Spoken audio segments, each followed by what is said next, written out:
Hi, I'm Jen, I'm Luna. And I'm Ed. and you're listening to Every Rom Com, the podcast where we have fun taking romantic comedies seriously. This week on Every Rom Com, we're taking a trip back in time to Paris in the 20s, where we'll encounter some of the great artists and writers from that era. We'll discuss nostalgia for the past and whether there ever really was a golden age. And we'll talk about one of Hollywood's most prolific and controversial directors as we explore the 2011 Woody Allen film, Midnight in Paris.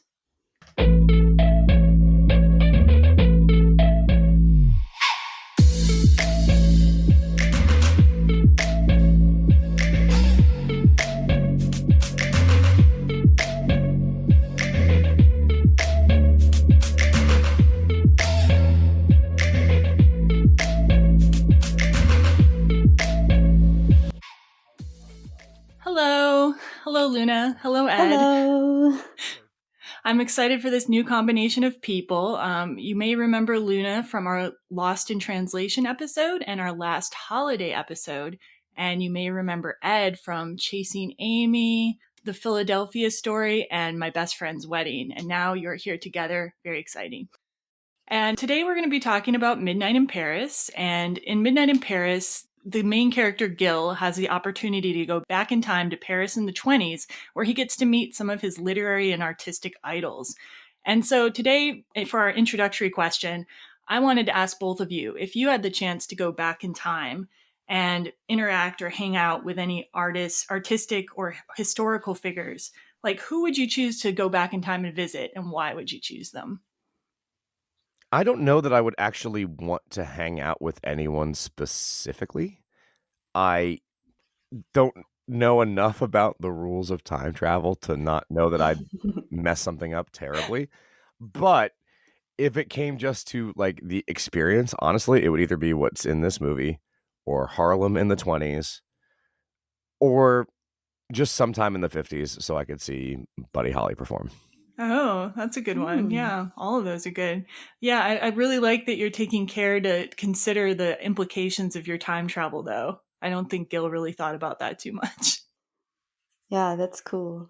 I'd say for me, I was also drawn to this movie because I do feel an attraction to, 1920s Paris. So I think that would be interesting for me. But then again, I'm not too terribly attached to any one time period. So yeah, I really like being right here, right now. That's also a very healthy attitude. I like that. I would say I was thinking about this a lot, and all my historical and artistic figures are in vastly different time periods. Part of me would really like to go and actually hang out with Shakespeare when he was, first performing his plays. Even though as a woman, I probably couldn't be involved in that, but like I would just love to see the process that went into that. And maybe there could be like a Shakespeare in Love type situation where I dress as a man. I don't know. And and then I thought Jane Austen would be super interesting to talk to Ooh. about just her observations about life. And then Edith Wharton, I'm really fond of her writing. And I don't know if we would have gotten along or not, but I think she would have certainly been interesting to talk to. So those are some of my choices. And then Hmm. Freddie Mercury. How can you not go and hang out with Freddie Mercury? I don't know. And the thing with these questions that always like trips me out a little bit is like when we talk about going back to the past and doing these things, like we're always talking to like the most famous people from the past and we do not talk to the most famous people in the present. So like I feel like if I went back to the 1920s, I'd be talking to Steve, the guy who drives the trolley, most likely, and not Cole Porter. That is true. That is true. You might not necessarily end up in such a rarefied atmosphere, but you could maybe use your future knowledge for an in. I don't know. Anyway, Mm. you are right, though. I think time travel movies in general have a tendency to make the main characters much more important than everyone else. Like we were talking about this with Groundhog Day, how crazy is it that Phil gets to loop everybody else's lives like thousands of times, you know? Like, what are the implications for all those people in his loop? I don't know. Time travel seems to be a very egotistical genre in many ways. That's an interesting way to think about it, actually. We came to it after like hours of speaking. So anyway, so we don't have too many hours of speaking. We should get started. But before we get started today, just a few notes. First, as usual, there will be a spoiler-free section at the beginning of the episode, and we will warn you when the spoiler section begins. We'd also like to remind you that you can follow the podcast on social media. Our Facebook page is Every Rom Com Podcast and Blog. Our Instagram is at Every Rom Com, and our Twitter handle is at Every Rom Com Pod. And as always, you can find the podcast at everyromcom.com. Send us feedback at feedback@everyromcom.com. And if you like what you hear, please rate, review, and subscribe to us on Apple Podcasts. And now we're going to listen to the trailer for Midnight in Paris. I mean, this is unbelievable. There's no city like this in the world. You're in love with a fantasy. I'm in love with you.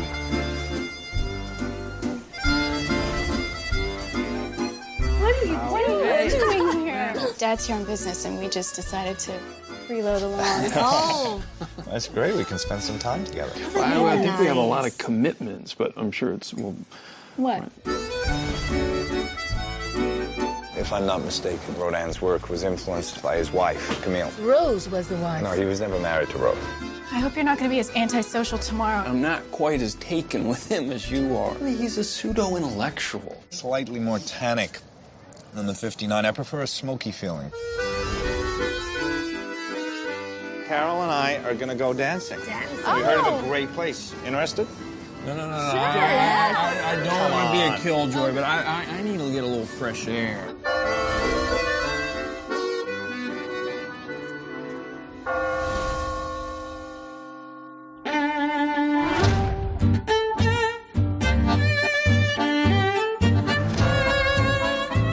What time did you get in last night? Not that late. I'll probably end up going on another little hike tonight. Where'd Gil run off to? Been walking around Paris. Where do you think Gil goes every night? He walks and gets ideas. Why are you so dressed up? I was just doing a little writing. You dress up and put on cologne to write? Because you know how I think better in the shower and I get the positive ions going in there? I had a private detective follow him. And what happened? I don't know.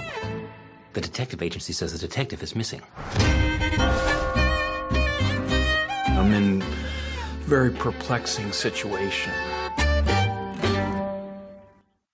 This is like the worst trailer for anything we've done, I think. My opinion. Would that trailer make you want to see the movie? No, not even slightly. No, Yeah. Not they don't- really. Anyway, they kind of show the time travel stuff, but they don't have any of them speak. And that was like by far the strongest part of the movie for me. So just to give you a little bit of information about today's movie, Midnight in Paris, it was released in 2011. It was written and directed by Woody Allen, and it's got a great cast starring Owen Wilson, Marion Cotillard, and Rachel McAdams, among many others. So the basic premise of the film is that Gil Pender, played by Owen Wilson, is a successful screenwriter and aspiring novelist on a trip to Paris with his fiancée, Inez, and her parents. Now, Gil loves Paris, particularly the idea of Paris in the 20s, and his fiancée can't understand his fascination with the city. One night, Gil gets lost walking the streets of Paris and is summoned into an old-fashioned car at midnight. That car takes Gil to a party where he gradually realizes he has traveled back in time as he meets F. Scott Fitzgerald, Zelda Fitzgerald, Cole Porter, and other important artistic figures of Paris of the 1920s. Gil continues to travel to the past nightly and begins to fall in love with Picasso's mistress, Adrianna. So some interesting facts about the movie. First of all, Woody Allen came up with the title Midnight in Paris before he had any plot. He just wrote a plot around that title, which I guess works for some writers pretty well. Wow. The movie doesn't seem to be strictly committed to reality when depicting its historical figures, but various clues in the movie would put the time travel in the movie between maybe 1926 or even 1928. So I think it's kind of a rough, things are thrown together the way they often are in movies. And, to further support this, in a panel at the Cannes Film Festival, Allen said this about the historical figures in Midnight in Paris. Quote, "It was easy for me to write about all these people because I was writing about them in a satirical way. So to write dialogue for Picasso or Hemingway or Scott Fitzgerald or Zelda Fitzgerald was simple because I wasn't trying to make them meaningful and deep and profound characters, but I was trying to make them just amusing and entertaining. So in terms of the cast, Rachel McAdams and Owen Wilson had previously worked together in the 2005 rom-com Wedding Crashers. And this is also kind of a Marvel rom-com. I was contemplating doing a Marvel rom-com series, which I'm not doing anymore, but I'm still going to always point it out, that this movie has the two major players from the Loki TV series. Tom Hiddleston is Scott Fitzgerald in this movie, and Owen Wilson, of course, is the star. And it also has Doctor Strange's love interest, Christine Palmer, played, of course, by Rachel McAdams. And another interesting casting note, while shooting the film, the then president of France invited Alan to the Élysée Palace, and Alan ended up casting his wife, Carla Bruni, as the curator/guide at the Rodin Museum. The film shot for a total of 35 days over 7 weeks, and it is Woody Allen's highest grossing movie, earning $145.2 million with a budget of just $17 million. So yeah, this movie did very well. It connected with a lot of people despite that trailer. So I'm interested kind of in your opinions of the movie. Like, what is your history with it? When did you see it? Is it something you've watched often? And what do you think about it now? I watched it specifically because you asked me to, because somebody played Cole Porter in it. So I watched it 2 days before recording. And your impressions? I liked it and enjoyed it far better than I expected. Nice. Especially having seen the trailer beforehand. You're right. Like, I was like, this is gonna not be great. And I had a good time watching it. I really did enjoy a lot of it. And then Luna, what was your history with this movie? Well, I don't remember exactly when I first watched it, but I'd say it must have been about 10 years ago or so. And I'm a romantic. So you just give me a movie called Midnight in Paris, I'm in, right? Yeah. And the cast was fantastic for me. So that really attracted me. And I don't know, I just dove right in. Yeah, I'm pretty sure I saw it at the movie theater, and I'm pretty sure I saw it for similar reasons because it was called Midnight in Paris, and then I found out it had like this like time travel kind of aspect to it and the romanticism of that. And then I think I might have seen a clip of like Adrian Brody's portrayal of Salvador Dali, which is like still my favorite part of the entire movie. So, yeah. And have you watched it over the subsequent years, Luna, or like? Yeah, actually, it's funny because I've watched it with Ish a couple of times now since then, and I feel like it's one of those movies that we can always enjoy, Like, Yeah. it puts us in a good mood, it's funny, lighthearted, and yet also makes you feel grateful for, your own time in a way. So, yeah. Yeah, for sure. Yeah, like Lee and I actually like were in Paris and we'd like gone through one of those exhausting tourism days where you like walk everywhere Oh, and yeah. you like weren't even thinking about how far you walked until you get to the hotel room and you're completely exhausted. And we turned on the TV and Midnight in Paris was on the TV and we're like, well, this is like kind of meta, but we'll watch it. Yeah. And we were like, those are the same streets we were just walking because we stayed in Montmartre. So, yeah. That's so cute. And I think for us too, like Ishtar and I, we just watched it a few days ago, just to remember exactly what was happening in the movie. And we traveled to Paris earlier this year, and just revisiting all the places that we had been, and just being like, oh, we were there. It's very romantic and it's fun for us. So I appreciate that about it. Yeah, I think the movie, especially if you love Paris, if you have a special affinity for Paris, like Mm. this movie is definitely something that you would want to watch and that you would respond to in some way, I think. Yeah. So now we're going to talk a little bit about the cast and crew, and Ed's going to start us off. So Owen Wilson. Owen Wilson's feature film debut was in Wes Anderson's first film, Bottle Rocket, in 1996, which he also co-wrote. The film co-starred his younger brother, Luke Wilson. Wilson also co-wrote the Wes Anderson films Rushmore and The Royal Tenenbaums. I need to pause on this. Did you guys remember this? Because I completely forgot that he had co-wrote those films. No, I did not know that, actually. And it's not a forget. It's not a forget for me. I didn't know it either.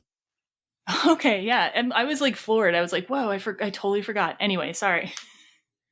Wilson acted in several more Wes Anderson films, including The Royal Tenenbaums, The Life Aquatic, The Darjeeling Limited, The Fantastic Mr. Fox, The Grand Budapest Hotel, and The French Dispatch. Wilson began collaborating with Ben Stiller early in his career, appearing in the Stiller-directed films The Cable Guy and Zoolander, and acted with him in several other movies, including Meet the Parents and the Night at the Museum movie series. In 2005, Wilson worked with Vince Vaughn and Midnight in Paris co-star Rachel McAdams in the huge hit Wedding Crashers.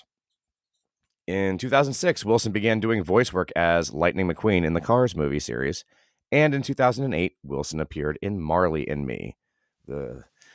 Wilson has continued to have a successful and varied career since Midnight in Paris. In 2013, he reteamed with Vince Vaughn for The Internship. In 2014, he worked with Paul Thomas Anderson on Inherent Vice. In 2017, he co-starred in Wonder. He's also continued to appear in sequels to his earlier work, including Cars, Night at the Museum, and Zoolander. Recently, he became a part of the Marvel Cinematic Universe, appearing in the Marvel series Loki as Mobius M. Mobius, opposite Midnight in Paris co-star Tom Hiddleston. According to recent reports, a second season of Loki is currently filming in London. Wilson also starred in the 2022 romantic comedy Marry Me opposite Jennifer Lopez. He has 4 projects in post-production, voice work for a Cars TV series, Cars on the Road, a movie based on the Disney attraction Haunted Mansion, a Night at the Museum sequel, and a comedy called Paint. And I wasn't going to ask this before, but you said you are an Owen Wilson fan. Like, Ed, what are the Owen Wilson ones that you particularly enjoyed? I really like seeing him in Wes Anderson movies. I just find him charming. I really liked him in Loki. There's just something about him. I like his face. It has character. Marley and Me is just a little too pull at the heartstrings for me. I think he's perfect. Like, I forgot to say this in my general opinion, but I think he was perfect in this role. Like, there's a certain naivety about his face, like a certain innocence at times that I think really works for discovering this time travel that's going on. Yeah, I really like him too. Any favorites for you, Luna? Yeah, I mean, I just love so many. Again, the Wes Anderson films. I actually really like him. What is it called? Is it Shanghai Noon, where he's with Jackie Chan? I know. It's I really like that one. And yeah, I also really like him in the Loki TV show. That's been fun. So I'm glad that he joined that universe. And yet more time stuff in that. So it's kind of time travel, I guess. Yeah, I feel like that's a very popular theme these days. Like I'm just seeing a lot of stuff pop out, with that theme. Yeah. So we can go ahead and talk about Marion Cotillard. She is a French actress born in 1975. She's the daughter of 2 actors, so she began acting as a child, and it's amazing because her first IMDb credit was actually at age 7 in a TV movie. Her first role as an adult and her first English language role was on the Highlander TV series, which I actually have grown to like thanks to Ishtar. And that's I love the Highlander TV series. Oh, wonderful! I'm glad. It's good fun. And so that was in 1993 that she made that appearance. And then her first feature film was L'histoire d'un garçon qui voulait qu'on l'embrasse in 1994. The French movie Taxi in 1998 was really her breakthrough role in France. She even appeared in its 2 sequels. And then some other significant roles in early European films include War in the Highlands, Pretty Things, and Love Me If You Dare. Moving forward in 2003, Cotillard appeared in the Tim Burton movie Big Fish. Then in 2006, she starred in the romance A Good Year opposite Russell Crowe. In 2007, she won an Oscar for portraying singer Edith Piaf in La Vie en Rose. And then after that, she began to get prominent roles in Hollywood films, including 9, Inception, and of course the one we're talking about today, Midnight in Paris. Since Midnight in Paris, Cotillard has continued to appear in both Hollywood and European films, including Contagion, Rust and Bone, The Dark Knight Rises, The Immigrant, 2 Days, One Night, the 2015 Macbeth, Allied, and Assassin's Creed. Recently, she starred in Annette with Adam Driver, the French film Brother and Sister, and the Apple TV series Extrapolations. And she has several projects in the works. Asterix and Obelix, The Middle Kingdom, is in post-production. She's filming an animated movie, The Inventor, and The Brutalist and Lee are in pre-production right now. I didn't realize she had even won an Oscar, you know, Mhm. and now I actually checked out La Vie en Rose from the library, and I'm going to like watch it like Ooh. after we're done here. I wish I'd had time to watch it before. Yeah. I really think she's such a strong presence in the movie, and I Mhm. think if this role of Adrianna had been played by anyone who was less of a strong presence, I don't think the movie would have worked as well, honestly. Yeah, I agree completely. And I was also interested to watch the 2015 version of Macbeth for that same Yeah. reason. I think she's starring opposite Michael Fassbender, and I think they're both, really good actors. So I'd be very curious to see how they kind of, uh, perform those roles. Also, thank you very much, Luna, for your excellent French pronunciation. I feel like my French pronunciation is okay, but yours is like a thing of beauty. Aw, So, thank you. And I mine would be try. just garbage. Just garbage. So I'm very happy it wasn't me. I try.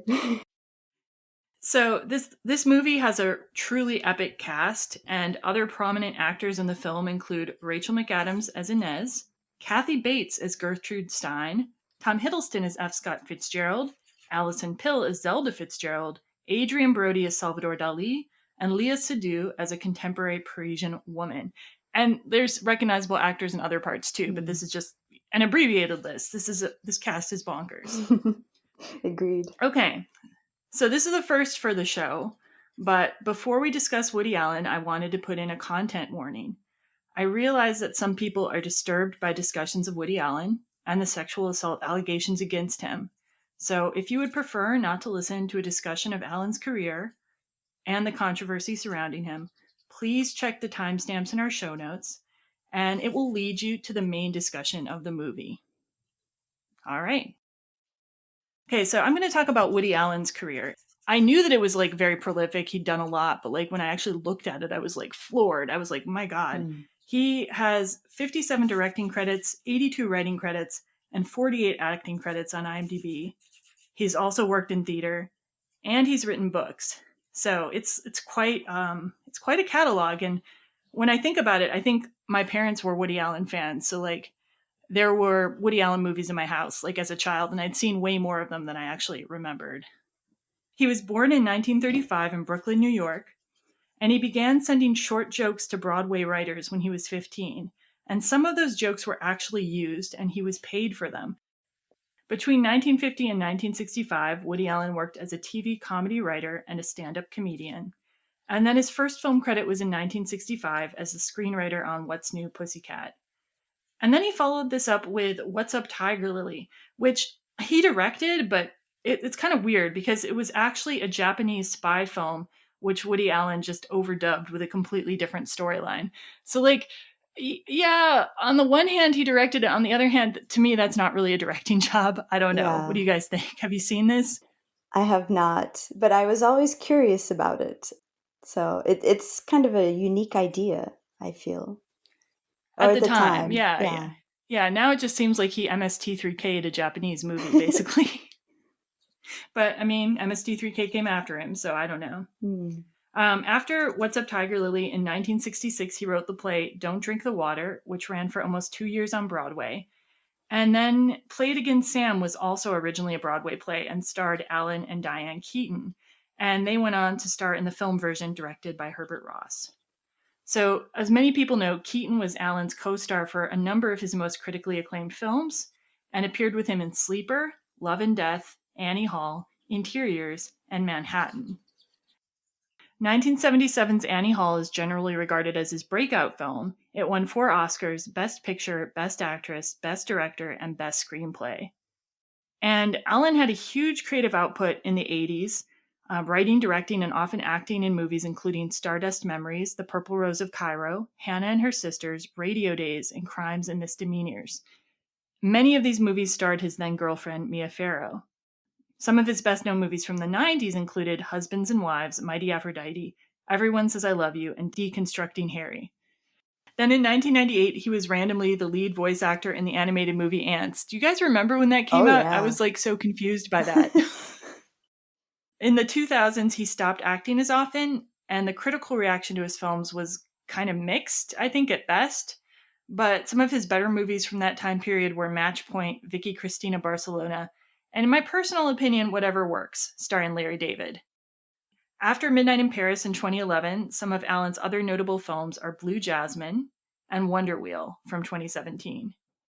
So in 2018, Amazon did not release the Allen film A Rainy Day in New York and canceled a deal to distribute 3 further Allen movies, citing Allen's inappropriate comments about the Me Too movement. So Allen praised the Me Too movement and said it was a good thing, but then he added, quote, "You don't want it to lead to a witch hunt atmosphere, where every guy in the office who winks at a woman is suddenly having to call a lawyer to defend himself," end quote. He also called himself the poster boy for Me Too, and it's kind of misunderstood why he did that. He said that because he said he's really worked well with women and given them a lot of great roles and in his cast and crew and whatever. It was a really stupid thing to say in light of, everything going on with him. So I can kind of, understand what Amazon was doing there. Although they also made a deal with him after sexual assault allegations came out against him in the first place. So it's kind of a weird situation. But in 2020, Allen wrote and directed a movie called Rifkin's Festival, starring Wallace Shawn. And he's currently in pre-production on a French-language thriller with an all-French cast, set to film in Paris this fall.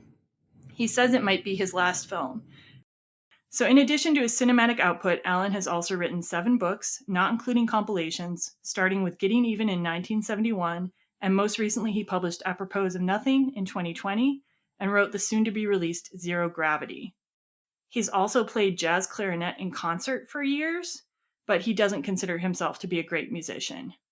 So, yeah, I have seen a ton of Woody Allen films, I guess, and I would say they're not usually among my favorite films. Midnight in Paris is an exception. There's a few others I really like, but I tend not to like the ones that are his most well-regarded ones. I'm not a huge Annie Hall or Manhattan fan. In fact, I really kind of disliked Manhattan, even though I can see kind of its technical, what's good about it technically, in terms of the filming. Have you guys liked Woody Allen's films? Are you familiar with a lot of them? I certainly was more in favor of them when I was younger. Yeah, I watched Annie Hall in Manhattan when I was in college, and I guess they were okay, but definitely Midnight in Paris is my favorite of his. Yeah, I have a tendency to like the movies that Woody Allen is not appearing in as an actor. And I don't know if it's just his acting or presence that I don't respond to, or if it's they're actually different kinds of films where he's not in them. So yeah, one of them I'm going to put in the double feature recommendations, but that has been my experience that Woody Allen is not in the movie, I tend to like it more. So the next section I'm going to add in later. It is a pre-recorded section, and it's basically going to cover why cover Woody Allen. It's going to deal with the scandal and controversy and allegations against Woody Allen. So my co-hosts have had the opportunity to look at it, but we're not doing it live right now. So that's why there's going to be kind of a scripted aspect to it. I just really wanted to say things very carefully. So now to the big question. Why cover Woody Allen? First, I want to say you would need an entire podcast episode, or maybe even podcast series, to do justice to the complexity of the allegations against Allen. So this isn't going to be exhaustive, but it seems important to say something. Before getting into any of the allegations, I want to say that whether or not Woody Allen is guilty, I don't personally believe in discarding creative work because one of the creators involved has committed a crime or caused harm, particularly if the art form is a collaborative effort, such as a film, where many people's work is involved. I understand why other people may make different choices, but that's where I stand. Now I'll talk a little bit about the allegations against Allen. Before getting to the more serious allegation of sexual assault, I want to address Allen's relationship with and eventual marriage to Mia Farrow's daughter, Soon-Yi Previn. For those who are unfamiliar with the situation, the basic facts are that in 1992, Allen, then 56, began a relationship with Previn, then 21. People were obviously disturbed not only by the age gap, but also by Alan dating his romantic partner's child. I also viewed this relationship as strictly creepy in the past. But after reading a 2018 interview with Sunyi Previn in Vulture, I decided that for me at least, it was time to let it go. In that interview, Previn cleared up a few common misconceptions. She made it clear that she was never Alan's child or treated as such, that they never lived in the same house, and that they rarely interacted until she was an adult. Beyond that, Previn and Alan have now been married for 30 years. Sunyi Previn has a master's degree, has raised 2 well-adjusted adopted children with Alan, and she's older than me. So I personally don't see any point in regarding her as a victim when she appears to be living a happy life. Her interview with Vulture also raised another issue, which I'll discuss more in a moment. Sunyi says that she was a victim of abuse by Mia Farrow. The sexual assault allegation against Alan is more complicated. I tend to default to believing victims of sexual assault, since false accusations are very rare, and our justice system is so bad at actually convicting people of sexual assault. I've also never felt any particular affection for Woody Allen. I've liked some of his movies and disliked others. I found the older man, younger woman story in Manhattan creepy well before I learned anything about Allen's personal life. So like everyone else, I was really disturbed by Dylan Farrow's open letter in the New York Times in 2014, where she wrote this. Quote, "What's your favorite Woody Allen movie? Before you answer, you should know. When I was 7 years old, Woody Allen took me by the hand and led me into a dim, closet-like attic on the 2nd floor of our house. He told me to lay on my stomach and play with my brother's electric train set. Then he sexually assaulted me." End quote. I was so disturbed by this accusation that I absolutely devoured every piece of writing at the time about the case, both those who were sure of Alan's guilt and those who argued against it. From this reading, I encountered facts which supported Dylan's allegations, but I also found facts which tended to support Alan's assertion of innocence. What really muddied the waters for me, though, was a blog article by Moses Farrow, Dylan's older brother, who is now a licensed therapist. In his article, Moses Farrow made a convincing case that the abuse described by Dylan couldn't have occurred in the way it was described. The details he provided are too complex to detail here. I've placed his article in the show notes so you can read and judge for yourself if you're interested.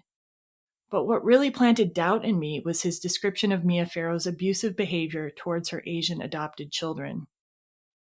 In one passage he wrote, quote, "It pains me to recall instances in which I witnessed siblings, some blind or physically disabled, dragged down a flight of stairs to be thrown into a bedroom or a closet, then having the door locked from the outside.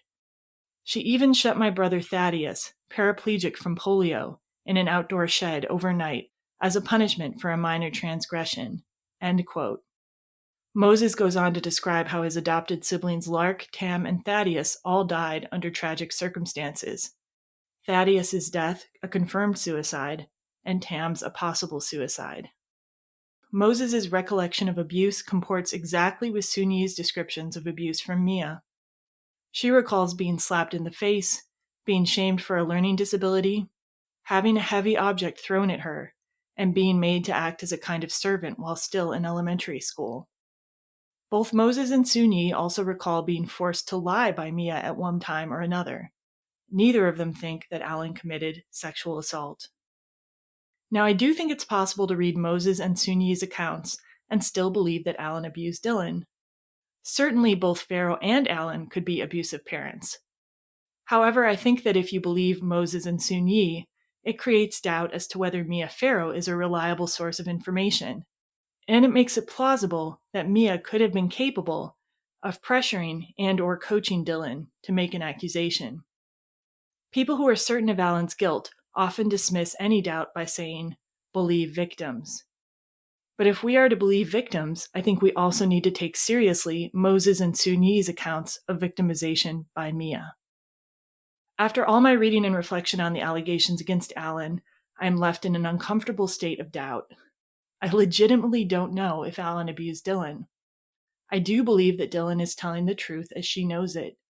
but I don't know if that truth is an accurate reflection of exactly what happened on a particular day, a slightly inaccurate version of abuse that actually happened, or a false story that she came to believe under duress. I also can't say for sure that Moses and Sun-Yi are telling the truth, though when two people's stories of abuse are so similar, it becomes harder for me to doubt. It could be that Moses, Sun-Yi, and Dylan were all victims of abuse by Pharaoh and Alan, respectively. But since I can't know what happened for sure, and since a reasonable doubt exists in my head, I don't feel comfortable condemning anyone. Finally, I want to emphasize one more time that these opinions are my own, and they do not necessarily reflect those of anyone else on the podcast. I also want to again make very clear that false allegations of sexual assault are incredibly rare. I believe that we should default in general to believing sexual assault accusations and victims. I just don't find it easy to dismiss Moses and Sun-Yi's accounts of these events either. If you would like to read any of the articles I've quoted or referred to here, please check the show notes, and please let us know what you think. So I've given my statement on the matter in the recorded segment you just heard, and again, I don't have a settled opinion on the allegations against Alan, but would either of you like to give an opinion on whether you believe Alan to be guilty, or how you think we ought to approach art by those who have committed crimes or caused harm? My main rule is, my main rules, I should say, are A, believe women. B, you can separate the art from the artist. I just prefer to do it in a way where I'm not financially benefiting said artist. Luna, did you want to add anything, or you feel free if you don't have something you want to add, that's fine too.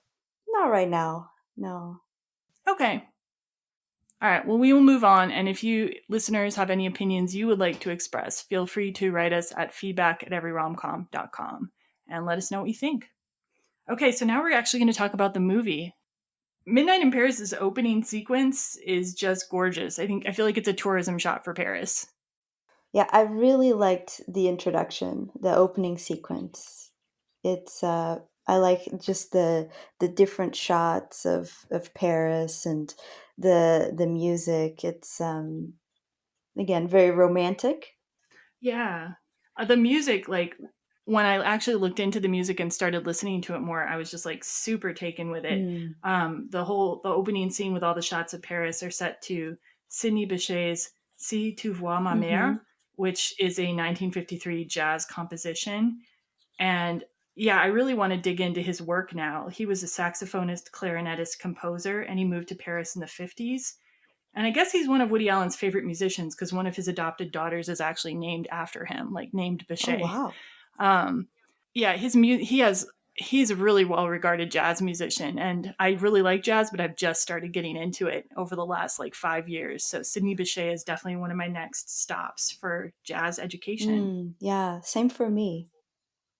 And then in the opening shots, you see a lot of typical things like the Eiffel Tower, the Seine, the view from Sacré-Cœur and Montmartre over the city. You see the Moulin Rouge, Notre Dame, but you also see a lot of kind of daily scenes, of just sidewalk cafes, just the kind of ambiance of Paris.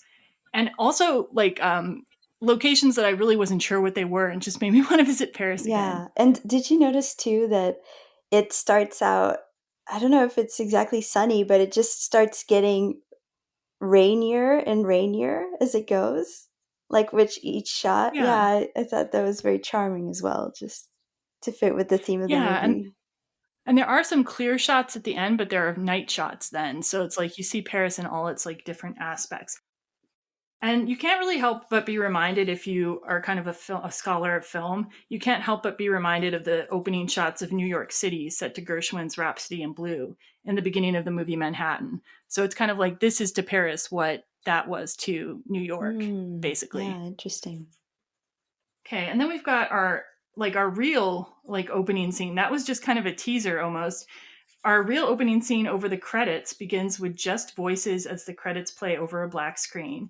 We have Gil, played by Owen Wilson, talking to Inez, played by Rachel McAdams. We got to bust out some Every Rom Com theater on this. Does anyone feel capable of portraying one of the roles? You can have. I think I can do Gil. Oh, you're going to do Gil. Okay. Your voice is much deeper than Gil, I will say. I think I'm closer to his range, but you can take it. Okay. You guys do. Okay, I'm happy to do Inez. I can try to channel her in some way. Just be real bitchy. It's gonna be fun. This is unbelievable. Look at this. There's no city like this in the world. There never was. You act like you've never been here before. I don't get here often enough. That's the problem. Can you picture how drop dead gorgeous the city is in the rain? Imagine this town in the 20s. Paris in the 20s in the rain. The artists and the writers. Why does every city have to be in the rain? What's wonderful about getting wet? I mean, could you ever picture us maybe moving here after we're married? Oh, God, no. I could never live out of the United States. Applause. Actually, yeah, Ed, you're really good. Like, if I'd met you when I was in Busan, South Korea, I would have definitely tried to get you in one of my plays. I'd be like, yeah, you're playing something. Come on in. Thanks. Yeah, no, man, I felt bitchy just reading her dialogue. Rachel McAdams does a really great job in this movie, even though you don't like her character. She's just fantastic. She really is. It takes talent to be that dislikable. So they're having this dialogue, and they're revealed to be speaking on a beautiful romantic location, a bridge at Giverny, which is Monet's home and garden made famous in his paintings. I think you've probably been there, right, Luna? Yeah, we were just there for the first time this year. It's so romantic. Yeah, you probably had much better conversations on that bridge. Oh, absolutely. The trick is marrying somebody you like. Yes, that's our baseline advice at Every Rom Com. Marry someone you like. Okay, so this conversation they're having concludes with Inez saying, "You're in love with a fantasy." Then Gil says, "I'm in love with you," and kisses her. But like, Gil is like really not hearing Inez, in my opinion. Like, everything she says is counter to what he wants. They disagree on everything. Like, it's very confusing to me that these characters are together. Like, I don't understand how they ever got together in the first place. What is your guys' take on this? I've met couples like that, though. You know, I've never been a couple like that, but I've met them, and I've seen it before, and who knows why people do the things they do. I mean, it could be possible that they've been together for a while, and sometimes people start to get irritated with each other. But I think it's also a good point that you bring up that it feels like there's a lot of projection where neither of them are really seeing each other and really hearing each other. So it is a little bit puzzling, but I guess it works for the plot of the movie. Yeah, like Inez just sees him as like successful screenwriter, you know, like, and he's seeing her as, I don't know. Honestly, Gil seems a little shallow to me in different times in the movie. He seems like a pretty face, a hot body, and then he'll fill in the details. I don't know. Like, the more I watch this movie, actually, the less I start to kind of like Gil, but somehow the movie still works for me, probably because of the historical figures. Yeah. Okay, so we have the movie before the time travel kind of sets up the other plot. Like, in actuality, the present day plot is just as important to this movie, but I never think about it when I'm thinking about this movie. Is that the case with you, Luna? Because you've seen it more times. Like, yeah, I mean, usually what attracts me is the time travel part and really going back in time. So I feel like the current time and the plot kind of recedes into the distance. yeah, I just like, I mean, it's fine acting work and like, you know, good dialogue and everything, but I'm just not terribly compelled by like the kind of conflicts between Gil and Inez's parents. And like, Inez is a really blank character too. Like, I really realized that watching it this time. Like, we don't even know what she does. Yeah, exactly. You know, outside of being engaged to Gil. Yeah.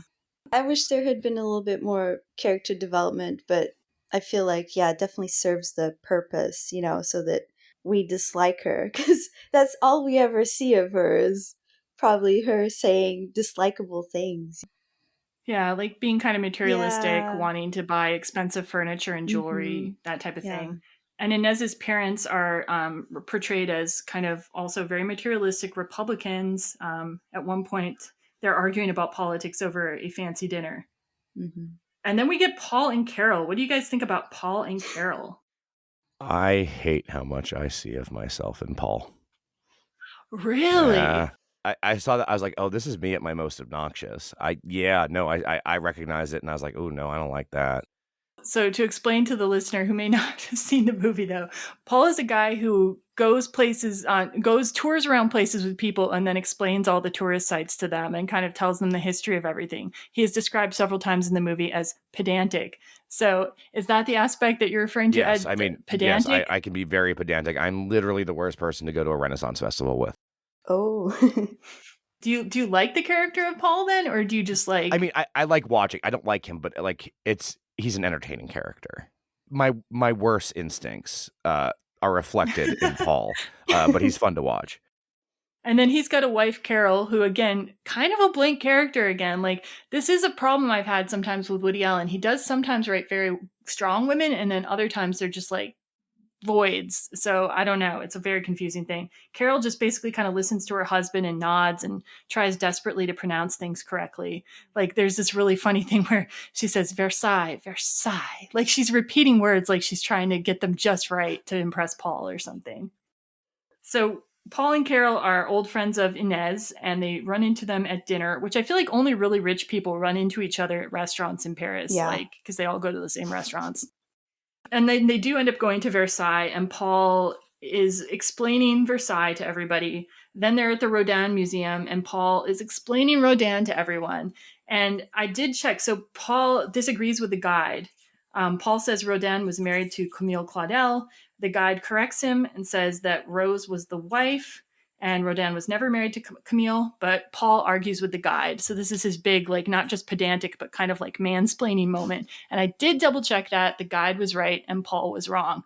I tried to double check all his other information too. A lot of it checked out. Some of it was a little more dubious, like uncertain, like the original Old French meaning of Versailles. Yeah, I was wondering about that. No one is more firm in their conviction than a middle-aged white man who's wrong. I mean, a middle-aged white man who's right too. So I always fact check because like they can be right also. And with Paul, it is indeed a mix in this movie. He's a little of each. Then we also find out that Gil is writing a novel.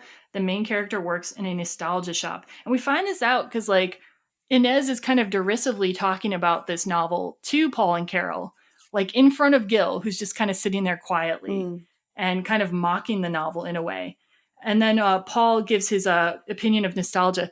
Do you want to read it, Ed? Yeah, I can do it.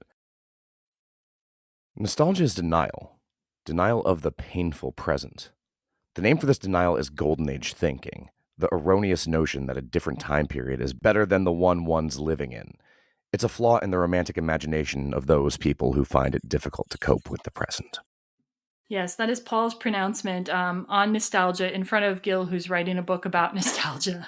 So did you share that trait with Paul, or would you be rude to your fellow man? I'm always rude to my fellow man. That is one of the problems, especially when I think I'm right. Again, a middle-aged white man who thinks he's right.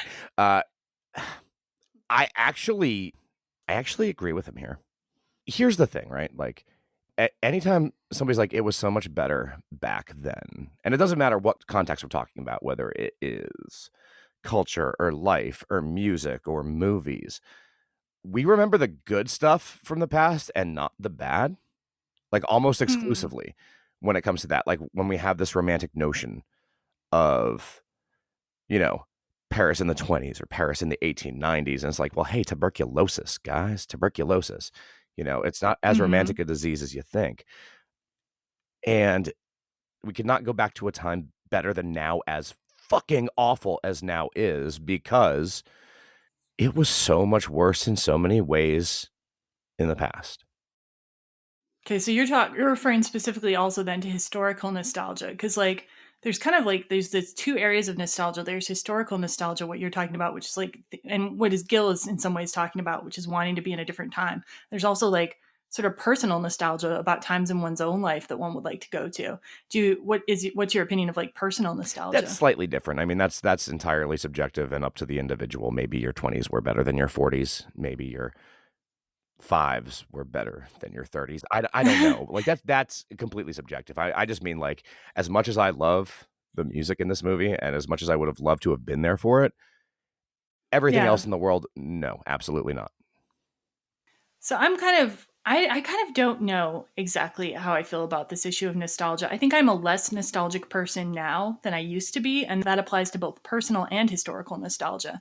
When I was in my 30s, I would often think of my late teens and wish that I was back in that time because I had this great group of friends. We'd always be going to the lake. It was so fun.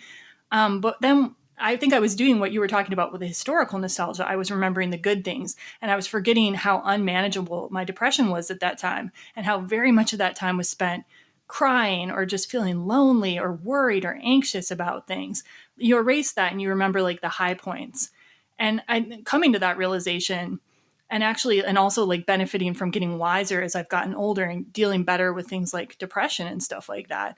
I've realized that like now is the time in my life that I do want to be in, even if sometimes I would like to have my like, I don't know, my 30-year-old body back or whatever. I would like my 21-year-old hairline. But like in general, like I feel much more comfortable now in my present, like in a personal nostalgia way than I ever have. And I rarely get nostalgic for times, although sometimes places that I used to live, like Korea, will come back to me, and I'll just have this wave of like, oh, wish I could just sit in that restaurant again. Wish I could visit with those friends again. Historical nostalgia, I will cop to having a little bit of historical nostalgia for the pre-internet era, just because I find the internet to be too tempting, social media to be too overwhelming sometimes to like keep myself away from it. And I remember having like a kind of a more peaceful and quieter mind in the 90s, like without that around, with just books and my tapes and like calling friends. Like I am a little bit nostalgic for the 90s in that sense. Personally, life was good for me at that time, although I realized that we have made advances in some areas of social justice. Although I think we've gone backwards in some areas too. Like you never would have imagined Donald Trump could ever be a president in the 1990s. So it's a mixed bag, really. Luna, do you have any personal feelings about either type of nostalgia? Yeah, I mean, for me, it's basically what both you and Ed were sharing, you know.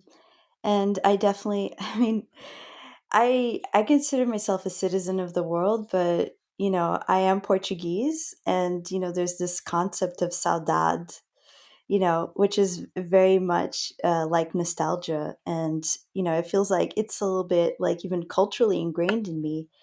But I feel like also over time I've become less nostalgic, especially in terms Mm-hmm. of historical nostalgia. I've stopped romanticizing a lot of things and just seeing things more as they are, and recognizing that right now is absolutely my favorite time to be alive, you know, just to be here. And of course, in terms of personal nostalgia, very much like you, Jen, you know, I lived in Japan, and, you know, I often miss it. So that's Yeah. something that I do experience. And sometimes it can come to me like a flood of feeling where I just feel Mm, it, and it's like, oh, I really want to go back. But yeah. yeah. Yeah, it's kind of hard to describe to people who haven't lived in like a culture that's very different than their own, like how incredibly different everything feels sometimes in another country. Yeah. Yeah, like and in visiting, it doesn't really do the same thing. Hmm. So it's like a time that I'm never going to really get back, but I can still sometimes remember that Yes, feeling. Yeah. exactly. Just like you said it. Uh, anyway, that's all for nostalgia for now. We'll probably circle back to this a little bit later in the episode, though. So now we come to the actual time travel section of the movie, and it happens in this movie where Paul and Carol are hanging out with Gil and Inez, and Paul and Carol want to go dancing. Gil does not want to join them. Instead, he decides to walk back to the hotel on his own, a little tipsy, and he gets lost. And the song that's playing during the sequence when he's wandering, I really liked also. It's called Bistro Fada by Stefan Rembel, who is a contemporary jazz guitarist. And I'm going to put a link to his page in the show notes. I got that song kind of stuck in my head, that kind of like gypsy jazz guitar. Did that happen to you guys as well? No, I can't say that it did, but Oh, okay. Oh no, it definitely did. I mean, that's the kind of music that literally just plays in my head. So we hear this music is playing while he's wandering, and then finally he kind of gives up looking for the hotel, and he's sitting on the steps of the church. It turns out this location is the church Saint Etienne du Mont near the Pantheon, and an old-fashioned car pulls up people from the car start beckoning him to get inside. And at first he's like, well, I don't know these people. But then he's like, well, I'm lost anyway. I'm kind of tipsy. They look fun. And he decides to get in. And I think it's sort of great that you kind of like don't question like this whole magical time travel car showing up at midnight. At least I didn't. Were you guys like, what's going on with this? I didn't question it either. And I did enjoy that. I also think it's interesting, like, would you do it if somebody like just showed up like that? Would you go with them? I mean, being a woman, it's a little different, Yeah. right? But like, For me, absolutely. That just sounded like an adventure. Yeah, no question. I mean, I might like too. If I were Gil, I would. And like, if I were like lost and like tipsy and didn't know where the hell I was going anyway, I mean, maybe they could drive me to the hotel if nothing else. So like, there's also one thing I was going to bring this up way later, but like nobody in this movie has a smartphone at all, despite it being like 2010 in the movie's reality. And there were a fair amount of people with smartphones at that time, especially people with money. So especially people who worked in Hollywood. I like that there's no smartphones because they would have mucked up the plot, but it does seem like a little bit unrealistic, I guess. I guess the movie's kind of like a fairy tale. You know, not only does nobody have smartphones, but it's midnight when things happen, like in a fairy tale, like magic occurs. Okay, so now we arrive in the past, and Gil arrives at a party where Cole Porter is playing and singing. I'm going to share now a little clip of that, and then we will discuss it. You look lost. Oh, yeah. You're an American? If you count Alabama as America, which I do. I'm Mr. Bathtub Gin. What do you do? Me, I'm a writer. What do you write? Well, right now I'm working on a novel. Oh, yes? I'm Zelda, by the way. All right. Oh, Scott? Yeah. Scott. Yes, come what over is it, here. sweetheart? Here's a writer from, a where? writer. California. Scott Fitzgerald. And who are you, old sport? Gil. The same names as... As what? You know, Scott Fitzgerald and... Scott and Zelda Fitzgerald, the Fitzgeralds. Isn't she beautiful? Yes. Yeah, that's a coincidence. It's like a... You have a glazed look in your eye. Stunned, stupefied, anesthetized, lobotomized. No, I keep looking at the man playing piano, and I, believe it or not, recognize his face from some old sheet music.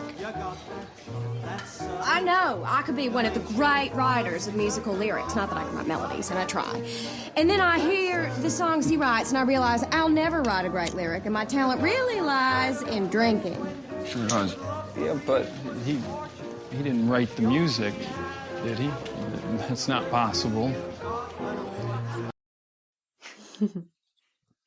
Yeah, so this is Gil's slow realization that he is in the past, and obviously he's just met Scott and Zelda Fitzgerald, and we hear that Cole Porter playing in the background.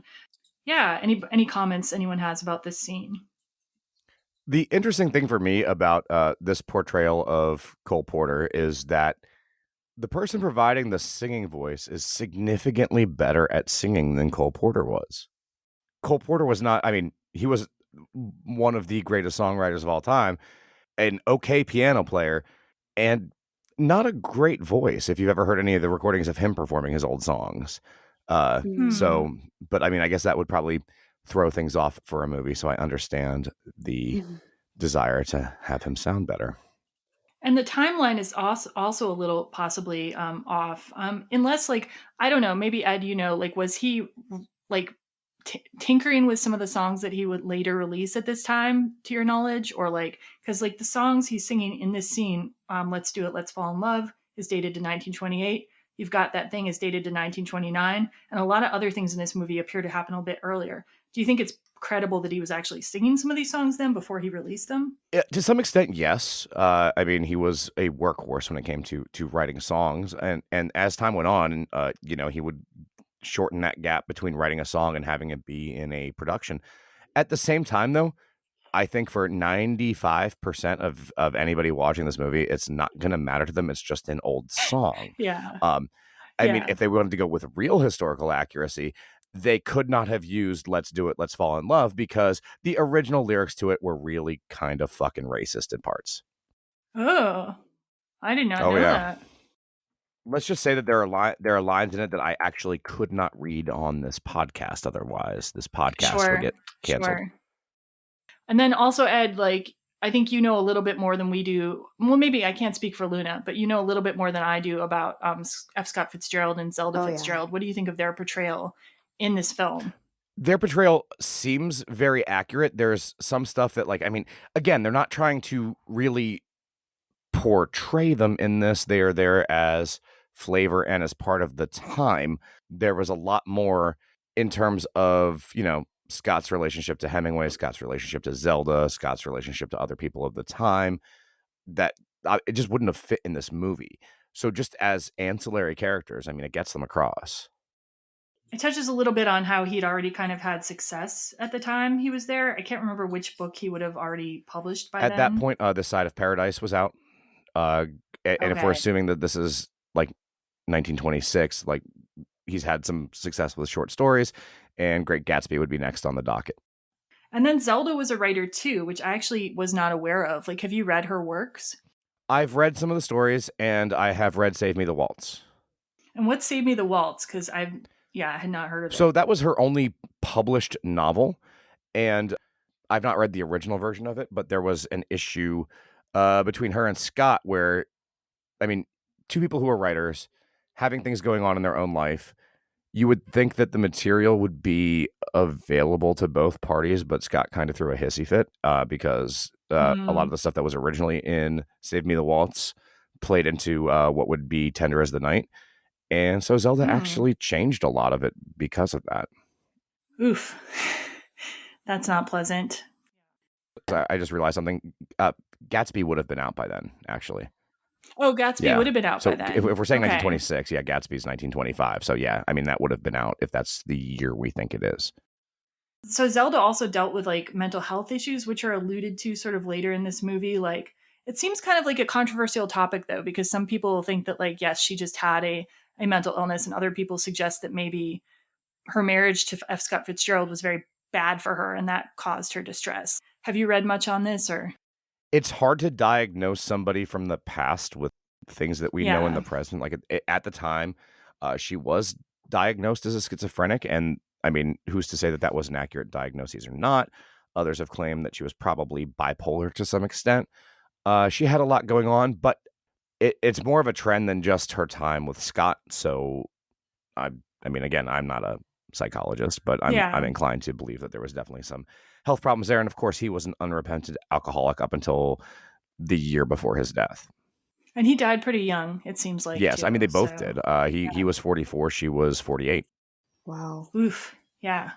Some of the artists that we're going to talk about like fared a little better, but yeah, they had kind of short lives. Although I guess at least in F. Scott Fitzgerald's case, he produced a lot of work that people still enjoy. So a brief introduction into Paris in the 20s. In America, the 20s were called the Roaring 20s, like sort of famous for like partying and like revolutions in fashion and behavior. In France, the same time period was called Les Années Folles, the crazy years. So people who study the 20s kind of attribute the like pleasure-seeking behavior of the time of the 1920s as largely a reaction to going through the horrors of World War I and trench warfare and people being gassed. And then after that, the Spanish flu epidemic, like following right on the heels of World War I. I can't even imagine, to be honest. It seems like World War I touched almost everybody, especially in Europe. Anyway, in reaction to that kind of horror, everyone started partying and trying to live life and be in the moment.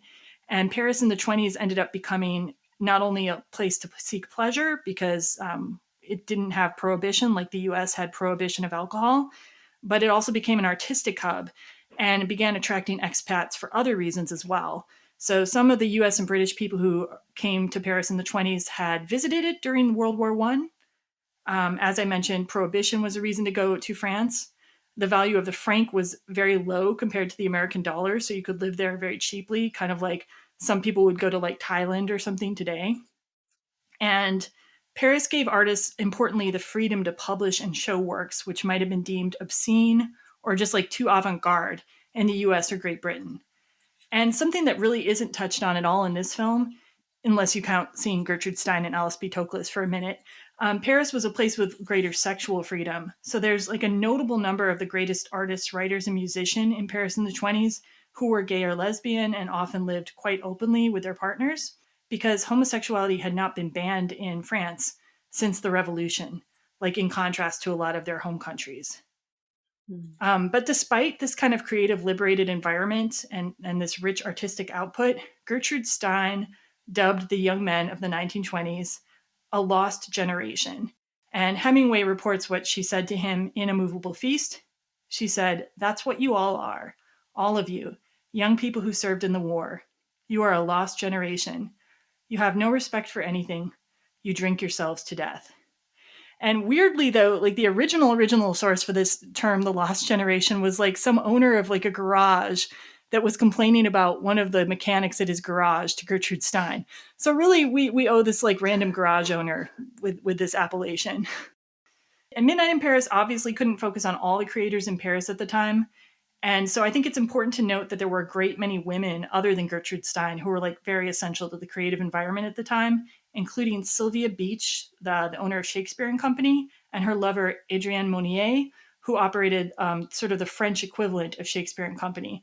They were like not only bookstores and lending libraries, but those two women also provided gathering places for writers and often gave financial support.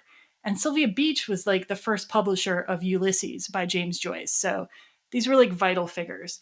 If you want to know more about them and like other women who were very influential in Paris in the 20s, I really recommend the 1997 documentary Paris Was a Woman, written by Andrea Weiss and directed by Greta Schiller. I found it at my library. I don't know if it's streaming anywhere. So I just want to ask you guys, is Paris in the 20s an important time for you? Like, is a time you look back on, or you've read or familiar with a lot of its artists and writers? I wouldn't say a lot, no. Mostly I've gotten to know a little bit of the time period just through Anais Nin. And, I've read a lot of her diaries dating back to the late 20s. And her descriptions, because she's a diarist, her descriptions are so vivid. And she talks about so many of the characters that she encounters that it almost feels like you're there. It gives you that sense of familiarity with it, I feel. Yeah, I was also a big Anais Nin reader, especially in my late teens and early 20s. So I agree with you there. And like, I think I was more like, I more associate her with the 30s, but you're right. She was living there starting in the mid 20s. Yeah, exactly. And, keeping her diary her whole life. Yeah. And Ed, you kind of mentioned that you respond to that era. Are there favorite artists of yours from that era? In terms of who's in this movie, yes, Hemingway, Fitzgeralds, Cole Porter. I know we're going to talk about A Movable Feast as like a reference for all of this, but if you would like a less Hemingway-y account of that time period, a woefully out of print book by Canadian author Morley Callahan, That Summer in Paris, is a more sober counterpoint to Hemingway's bravado. And like, A Movable Feast is often regarded as possibly not entirely reliable in certain senses. My personal, I tend to respond a lot to the visual artists of the 20s. So I like that Man Ray, the photographer, was portrayed in this movie. I'm also a big fan of the painter Fernand Léger. Now we're going to talk about one of Ed's favorites, who provides like several of the songs that are in this soundtrack. We don't really get to see Cole Porter as a personality in this movie, though, interestingly. No, and I think that is okay, especially considering Gill's emphasis more or less on authors than on musicians or visual artists. But, Cole Porter, Eve Heck played him in the acting role, and I believe Connell Fox is the singing voice. And again, we already covered that didn't sound like Cole. He was born in 1891, died in 1964 after a long suffering period after a horse accident that involved the amputation of his legs. Whoa. Yeah. Prolific songwriter for both Broadway and film. Honestly, if you ask me my three favorite songwriters of all time, it's Cole Porter, Rakim from Eric B. and Rakim, and Frank Turner. So I'm kind of all over the place with that. But this film features three of his songs: Let's Do It, Let's Fall in Love, You've Got That Thing, and You Do Something to Me, which even if you don't know a lot of music from that time, you certainly know the line, Do that voodoo that you do so well. Yep. And the film doesn't touch on his sexuality, and neither does his first biopic where Cary Grant plays him night and day. But Cole Porter was openly and out homosexual, especially in Paris at the time. He did marry socialite Linda Lee, but that was more of a convenience marriage, although they clearly did have some affection for each other. And that's kind of a crucial thing to his character in general. But with his brief appearance in this movie, I can see why it wouldn't have been included, because we never even speak to the man. Yeah. You're right, though. Like, Gil is more focused on writers, so it does make sense to focus the movie that way. But I would have loved to see a different movie about Cole Porter with this guy. And in it, actually. I might recommend one at the end of this episode. Very good. And I see you've also included some things in the show notes that people can look up. Yes, absolutely. And I really do recommend, if you like Tin Pan Alley, that The Poets of Tin Pan Alley by Philip Furia is a fantastic book, and I reread it all the time because I just love it. Have we talked about Cole Porter enough for your satisfaction, Ed? Or is there There's anything literally else you never wanna add? going to be a point where we have talked about him enough to my satisfaction, so this is the time to move on. Okay. So there's kind of a throwaway line almost in the movie where Zelda and Gil and F. Scott Fitzgerald are all talking, and Zelda goes, "Let's go to Bricktops." And I do not have as much time as I would like to devote to talking about Ada Bricktop Smith, who was the owner of what the nightclub that they're referring to as Bricktops. I will leave a couple of articles about her in the show notes, but Bricktops in brief was a nightclub that was owned by Ada Bricktop Smith, an African-American woman who arrived in Paris in 1924 as a performer and eventually ran several nightclubs in Montmartre. She lived a fascinating life. She attracted all kinds of talented musicians to her nightclub, and Cole Porter was actually a big friend and supporter of her. I'm not sure if she's portrayed in the movie. I'd have to go back and try to check and see if there's somebody who looks like her. But we do get a brief glimpse of someone who is supposed to be Josephine Baker, of course, an even more famous to most people performer who was in Paris at the time. We hear the song La Conga Blicotti, which apparently is from 1936, so that's, not realistic, but it might just be because that was the only song they could get with Josephine Baker's voice on it. And Baker arrived in Paris in 1925 and just became an immediate runaway success. A lot of her performances were done at the Folies Bergère, but she also appeared in films. And yeah, also a hugely important figure in Parisian history. I really wish we had more time to talk about her. Like, it's opened up a whole new area of exploration for me that I want to get to after this. So now we get to like somebody who's a figure of importance for Gil. The Fitzgeralds take Gil to a restaurant where they introduce him to Hemingway. The guy who portrays him in this movie, Corey Stoll, I don't know what Hemingway was really like, but now I think Hemingway was like this guy. It felt real Hemingway-esque. Yeah, I was tempted actually to cut and paste some of the dialogue from this movie and run it through and see if it matched any of his books, because I think he got the writing style kind of just right. The very simple minimalistic sentences and declarative statements. You've probably read more Hemingway than I have. Did it feel like that to you? It felt like that. Plus, when you read stuff that Hemingway wrote that was not fiction, it very much seems like him. So yeah, Gil meets Hemingway, his kind of jaw drops and he's like, "Hemingway?" And Hemingway was like, "You like my book?" And Gil's like, "I like all your books." And then Hemingway says this to Gil. And do you mind reading this for us, Ad? I'm sorry, I'm making you do a lot of It's work fine. on this. Yes, it was a good book because it was an honest book.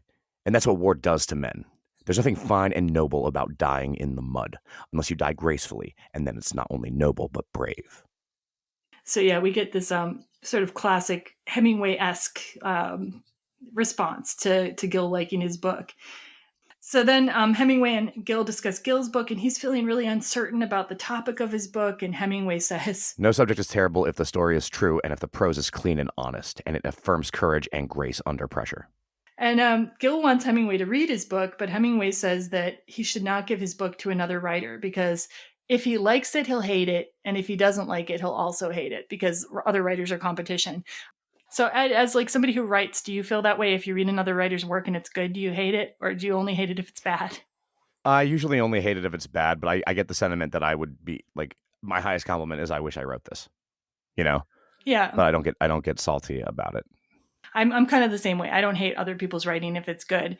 Although I think like there is something to be said for having somebody who's like more like in a critic position or an editor position to read your work. But it's interesting that Hemingway says that Gil should give his book to Gertrude Stein, even though she's also a writer. Like, I don't know if people really know that as much about Gertrude Stein, that she did her own writing as well. Yeah. It's certainly not what she's most known for. Yeah, and I think more or less, I mean, yes, she wrote, but she was a public intellectual, and I think that was kind of the thought. So the restaurant where Gil meets Hemingway is called Le Polydor. It opened in 1845, and it's still open today. So it's kind of interesting that this is the location that Woody Allen chose to have Gil walk out of, and then he walks back to try to talk to Hemingway again, and the restaurant's disappeared. Because that location actually would still be there in 2010. And Luna, you said that you'd like stayed near there when you were last in Paris or something like that? Yes, absolutely. I actually stayed right next door at the Hotel Stella. And that, I just want to say, that is the most haunted place I've ever been in my entire life. And the Polydor looked very, very appealing, but these days it looked so classy and fancy that we decided not to go there. Not the kind of place that Hemingway would just be hanging out pounding Yeah, the table. you know, I don't think so. I think it'd be a bit too expensive. And just like some brief information about Ernest Hemingway, his early work was as a journalist, and that like kind of inspired some of his more minimalist writing style with like simple phrases. Like I completely relate to that because in journalism, you have to keep it tight. He did serve in World War I, but as a Red Cross ambulance driver. And he was wounded, but sometimes I guess he was known to exaggerate the amount that he was wounded. He moved to Paris in 1921 as a foreign correspondent for the Toronto Star and met Gertrude Stein in 1922. And while she advised him on his writing, he ran errands and typed up manuscripts for her. So they had kind of a symbiotic relationship. He met the Fitzgeralds in 1925, and as we mentioned, the relationship among them was a bit complicated. Like Hemingway seems to really have admired Fitzgerald's talent, but found some of his personal traits a bit weak. And Hemingway's, at that time, like Ed, you think the book he's talking about was The Sun Also Rises, possibly, in this movie? Yeah, more, not just because of the time frame, but I mean, he spends a lot of the time in the movie palling around with a matador. So I feel like that has to be a nod to it. Yeah, and then some other books that you might know Hemingway for include For Whom the Bell Tolls, The Old Man and the Sea, and many others. And Hemingway wrote a book about his time in Paris that we've mentioned already, A Movable Feast, but it wasn't published until after his death, published in 1964. And Hemingway died by suicide in 1961. I guess he'd suffered from depression and alcoholism for much of his life. And other stuff referenced in the movie regarding Hemingway is his like penchant for women, for boxing, for hunting, and watching bullfights. I think all this stuff, all this like macho stuff is kind of why I haven't read that much Hemingway, because he always struck me as just like sort of aggressively masculine in a way that I couldn't relate to. But I'm kind of tempted, like I do like his prose style, so I'm kind of tempted to go back and read some more.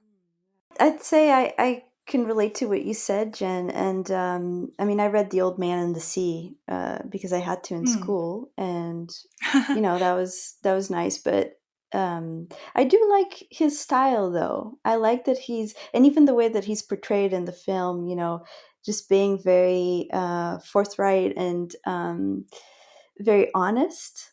It's a quality that's appealed more to me over time. Yeah. So, yeah, I agree with that as so well. I could see myself also maybe going back and reading another one of his books someday. No spoilers here, but the last 2 or 3 pages of A Farewell to Arms is some of my favorite prose of all time. Okay, good to know. Maybe that's worth a reread. I was definitely forced to read that in early high school, and I have no recollection of it whatsoever. So we have a present day interval, which is really brief. Gil tries to tell Inez he's traveled in time. She predictably does not believe him. And then Gil tries and fails to take Inez to the past. I really think if Inez had been there at midnight, it would have failed. I don't think a car would have come to pick them up. There's not enough magic and nostalgia in her. That's right. So. Yeah, exactly. So my favorite Hemingway like segment from this movie, though, is this little bit when Gil successfully travels back to the past the second time. Hemingway greets him, and this is one part of Hemingway's little speech to him in the car. You'll never write well if you fear dying. Do you? Yeah, I do. I'd say it's might be my greatest fear, actually. But it's something all men before you have done, all men will do. I know. Have you ever made love to a truly great woman? Actually, my fiancée is pretty sexy. And when you make love to her, you feel true and beautiful passion, and you, for at least that moment, lose your fear of death. No, that doesn't happen. I believe that love that is true and real creates a respite from death. All cowardice comes from not loving or not loving well, which is the same thing. And when the man who is brave and true looks death squarely in the face, like some rhino hunters I know, or Belmonte, who's truly brave, it is because they love with sufficient passion to push death out of their minds, until it returns as it does to all men. And then you must make really good love again. Think about it. Oh man, that one kills me, especially when he's like, think about it. I love that. Yeah, I mean, I excerpted that not just because I like the style of it and like the way he's talking, kind of like he's writing a novel to Gil in that moment, but I actually like agree with his sentiment. I think there's really something to what he's saying. When you make love to someone you have like true and great passion for and they're a great person, your fear of death goes away at that time. Like, I relate to that. And I love how like he doesn't feel that way about Inez. And maybe that's like an early realization that like, hey, something's not right here. Did you guys respond to this in any way, or like, is it just me? It's very foreshadowing. Yeah. I agree. Do you feel this though? Like, if you like, it made me think about my life, and I'm like, yeah, like there have been times when like that is what sex has done for me. Like with somebody who I just like was very passionate about, it just like took away fear entirely. It's just that escape into something like bigger. Yeah. Am I alone in this? You're not alone in that. I have experienced that myself, so it resonated for me as well, is what I'll say. So in this next visit to the past, Gil meets Gertrude Stein. He encounters her while she's in the middle of evaluating a Picasso painting of a rather abstract naked woman figure on a beach. I tracked the painting down. It is The Bather from 1928, which is part of the collection of Le Musée Picasso in Paris, although I think it's being held in another museum right now. So if you want to look it up, though, The Bather 1928. And Stein is critiquing the painting, saying it is more like a still life, and its subject has been reduced to an object of pleasure. And I think, like, I kind of agree with her opinion on the painting, actually. Yeah, and then the portrait is supposed to be of Adrianna, played by Marion Cotillard, and Gertrude Stein solicits Gil's opinion on whether the portrait resembles Adrianna, and that's when he first sees her. In the same scene, we have Gertrude Stein reading from Gil's book. I'll go ahead and read that one. Out of the Past was the name of the store, and its products consisted of memories. What was prosaic and even vulgar to one generation had been transmuted by the mere passing of years to a status at once magical and also camp. And so she reads this out. Obviously, this Gil's book is basically expressing the theme of the movie. So, well, I just say I actually liked it, just to hear an excerpt from Gil's book. Yeah, I think it's really like a good decision to mine that for more thematic elements, for sure. And Gertrude Stein is played by Kathy Bates in this movie. And Luna, do you want to tell us a little bit more about her? Yeah, definitely. So Gertrude Stein was born in Pittsburgh, Pennsylvania in 1874. She moved to Paris with her brother Leo in 1903. And since moving there, she really became established as the central figure in the Parisian art and literary scene, especially when it comes to the avant-garde. She had a salon at 27 Rue de Fleurus, which was often frequented by Picasso, Matisse, Hemingway, very much as we see in the movie. She was an early key patron of Picasso, according to the documentary Paris Was a Woman. And the Stein family actually controlled the Picasso output from 1906 to 1910 because they were the only ones buying his work at the time. So not only Stein, but I know her brother for sure was involved in that as well. Between 1905 and 1906, Picasso painted his famous portrait of Stein that we see reproduced in the movie. I'd also just like to point out that she lived with her partner, Alice B. Toklas, and we just catch a very, very small glimpse of her in the movie. So, and we're not really going to talk about Picasso here. Like, he's probably the most famous person portrayed in the movie. So, well, arguably. So we're going to move on to Gil meeting Adrianna. And I just want to say I love Adrianna as portrayed by Marion Cotillard, but her main attraction to Gil seems to be that on the one hand, she's beautiful, and the other hand, she likes his book. Like the first thing she says to him is basically hearing the opening of his book and saying, I love it. I'm already hooked. She isn't given a ton of her own character traits. She's given the trait that she's come to Paris to study fashion. It's really up to Marion Cotillard, I think, to make her a whole person in this movie. And I think she actually succeeds. Oh, sorry. Her other big personality trait is that she says the past has always had a great charisma for me. She also has nostalgia. She wants to live in the past, just like Gil. So she has these things in common with Gil. But I don't know if she's a fully rounded character as much as I would usually like. What do you guys think? Yeah, I agree with you. I'd say I wish we had more information about her, but I do also agree, just because it's Marion Cotillard, if it were anybody else, I don't know how well it would have worked, but it's good enough that it works for me. And in some respects, I feel like that's a limit of a movie that has that many characters that we actually don't get to spend that much time with. The only person who does feel fully fleshed out to me is Gil in the entire movie. Everyone else is just a picture of something and kind of faded. Yeah. Yeah, I guess you could be right. Like I was going to say that I felt like Hemingway was pretty fleshed out, but it might just be because of our knowledge of Hemingway that we bring to the movie that he feels more fleshed out.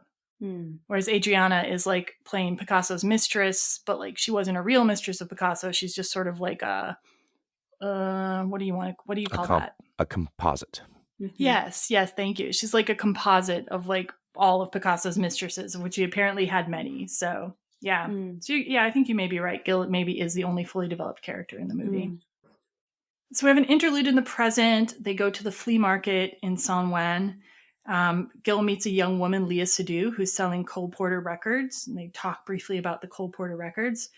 Then Inez says that they have to get to the L'Orangerie to see Monet's water lilies. Lee pointed out to me here that Gil is in the process of meeting a real Parisian and having a discussion with someone. And then Inez pulls her away to see culture, to see the real Paris, the real culture, right? And they cut to this shot of L'Orangerie, which is like the walls are very sterile and white. Of course, you have Monet's beautiful pictures there, and it's worth seeing. But Lee pointed out to me that it's a very different philosophy of like how you experience a culture, like talking to real people on the street or going to this museum. Yeah, that's a really good point. I'm 100% with Lee on that. I mean, I like to go to museums. Don't get me wrong. Absolutely, but I mean, if you want a real immersive experience, you don't go and look at something that's 150 years old. You talk to the people there now. I do a bit of both, but I thought like this really showed a contrast, but again, between Inez and Gil. And Inez just doesn't really want to connect with the culture at all. She's just not invested in it. Yeah, and I find that there's a lot of like small contrasting things like that spread throughout the movie, like even like at the beginning, just to refer back, how it seems like Gil is very happy at Giverny, but Inez likes Versailles better. They feel very different to me as well. So again, different approaches.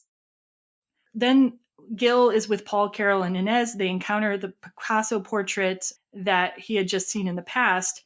And Paul is beginning to explain it, but then Gil interrupts Paul to explain the actual origins of the portrait that we have just learned in the movie, which was kind of a satisfying scene. And finally, Inez's father decides to have a detective follow Gil every night to find out where he is going, which will lead to a very funny scene later in the movie. So back in the 1920s, we cut to a scene where Gil is dancing the Charleston, apparently with Juna Barnes, the author. It's in an indoor area filled with all these cool old merry-go-rounds of different types, like really old-fashioned, like turn-of-the-century stuff.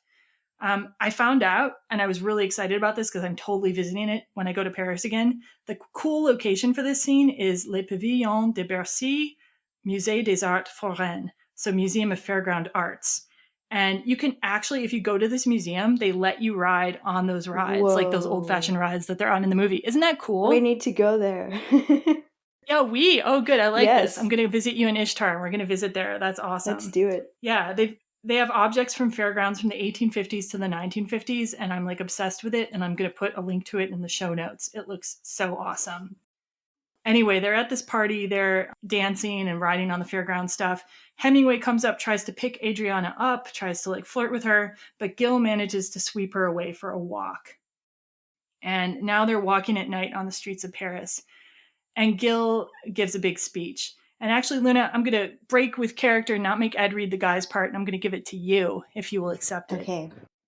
So he says, I sometimes think, how's anyone ever going to come up with a book, or a painting, or a symphony, or a sculpture that can compete with a great city? You can't.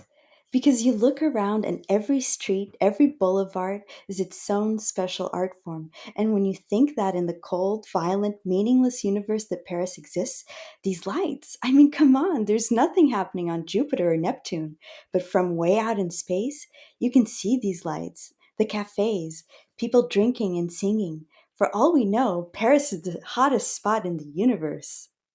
To which Adrianna says, Vous êtes un poète.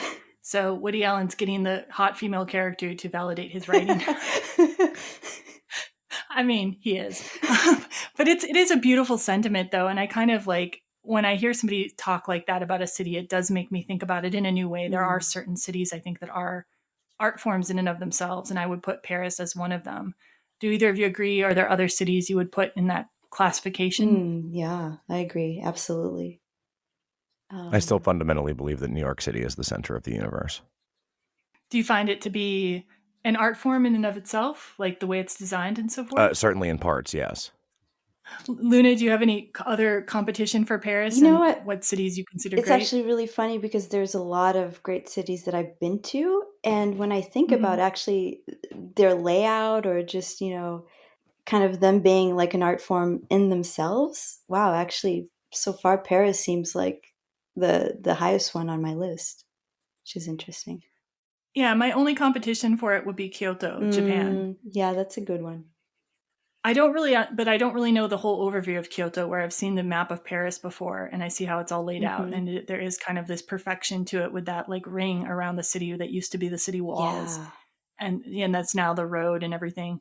And just the cobblestone streets and everything. But there are parts of Kyoto also that are just like amazing. And you feel kind of transported to the past by them. And everything is just beautifully taken care of as well. Yeah. So yeah. Definitely. So their walk is going well until they see Zelda Fitzgerald trying to throw herself into the Seine. And Gil pulls out a Valium and gives it to her. And while he's doing that, he ends up revealing that he is engaged in Adrianna's hearing. And Adrianna, now that she knows this information, is no longer interested in hanging out with Gil. So she kind of leaves him at this cafe where he is then poked in the arm by a cane belonging to Salvador Dali. And this is like my favorite part in the whole movie. I can watch the scene where he meets Dali and the Surrealists. I can watch it on a loop and just keep watching it. Was it anyone else's favorite? It's very amusing. It's the funniest part of the movie, that's for sure. And Adrian Brody, if you look at pictures of young Salvador Dali, they look almost identical. It's eerie. And he really Adrian Brody was encouraged to really play this big, and he really went for it. There's this line where Dali is talking to Gil, kind of a non sequitur, says that he kind of looks like a rhinoceros. He says to Gil, I paint rhinoceros. I paint you, your sad eyes and big lips melting over the hot sand. With one tear, yes, and in your tear, another face, the Christ face, yes, and rhinoceros. And so Gil's just like hanging around with him with this. Apparently, like Salvador Dali found the rhinoceros horn to be like the best shape in nature or something. He said they were, quote, the only ones in the animal kingdom constructed in accordance with a perfect logarithmic spiral, which even when I looked up what a perfect logarithmic spiral was, it went totally over my head. Does anyone else understand that? Absolutely not. Ed, do you know what a perfect logarithmic spiral is? Does it make any sense to you? Is it like a golden ratio thing? I don't know. I don't know. I don't know. I don't think so, but yeah, it went over my head. Anyway, Dali was legitimately obsessed with rhinoceroses. He painted many paintings with them and made many sculptures with them. That's why this is in the movie. Okay. Yeah, that's all I'm going to say about that. I am, though, going to play the clip where the other surrealists come in, because this is like literally the funniest thing that happens in this movie. Senor Bunuel. Bunuel? Sí, Bunuel, Mr. Manley. Man, Ray, my gosh. Hello. This is Bender. Yeah. Bender. This is... Bender. Yes. And I am Dali. Dali, yes. See, you have to remember. Bender is in a perplexing situation. It sounds so crazy to say. You guys are going to think I'm drunk, but I have to tell someone I'm from a different time, another era, the future. Okay, I come from the 2000th millennium to here. I get in a car and I slide through time. Exactly correct. You inhabit two worlds. So far, I see nothing strange. Well, yeah, you're surrealists, but I'm a normal guy. See, in one life, I'm engaged to marry a woman I love. At least I think I love her. Christ, I better love her. I'm marrying her. The rhinoceros makes love by mounting the female. But is there difference in the beauty between two rhinoceroses? There is another woman? Adrianna, yes. And very drawn to her. I find her, extremely alluring. The problem is that other men, great artists, geniuses, are also find her alluring, and she finds, them. So there's that. But... A man in love with a woman from a different era. I see a photograph. I see a film. I see an insurmountable problem. I see a rhinoceros.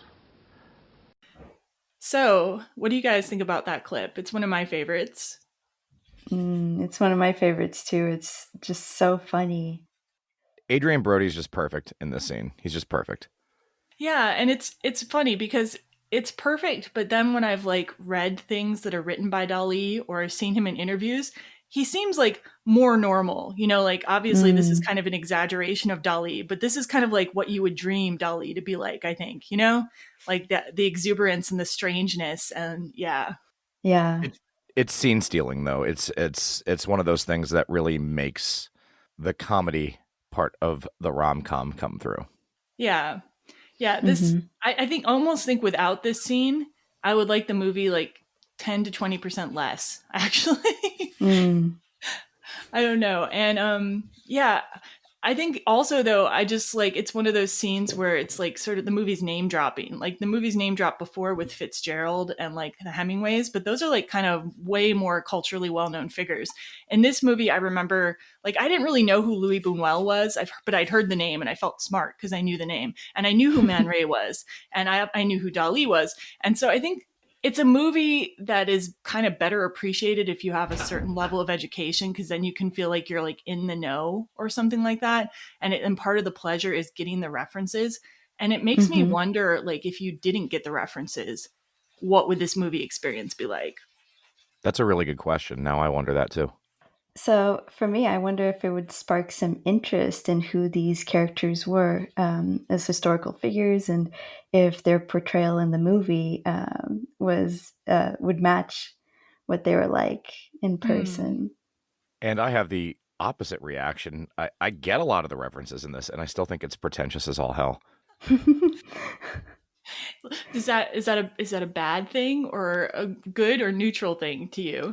That's a neutral thing. Okay. It's very much trying hard to be referential. I don't know how else to explain it. It's aren't we clever? It's very aren't we clever? Yeah. There's definitely an aren't we clever thing I'm going to bring up with Bunuel. Yeah, in a few minutes here too.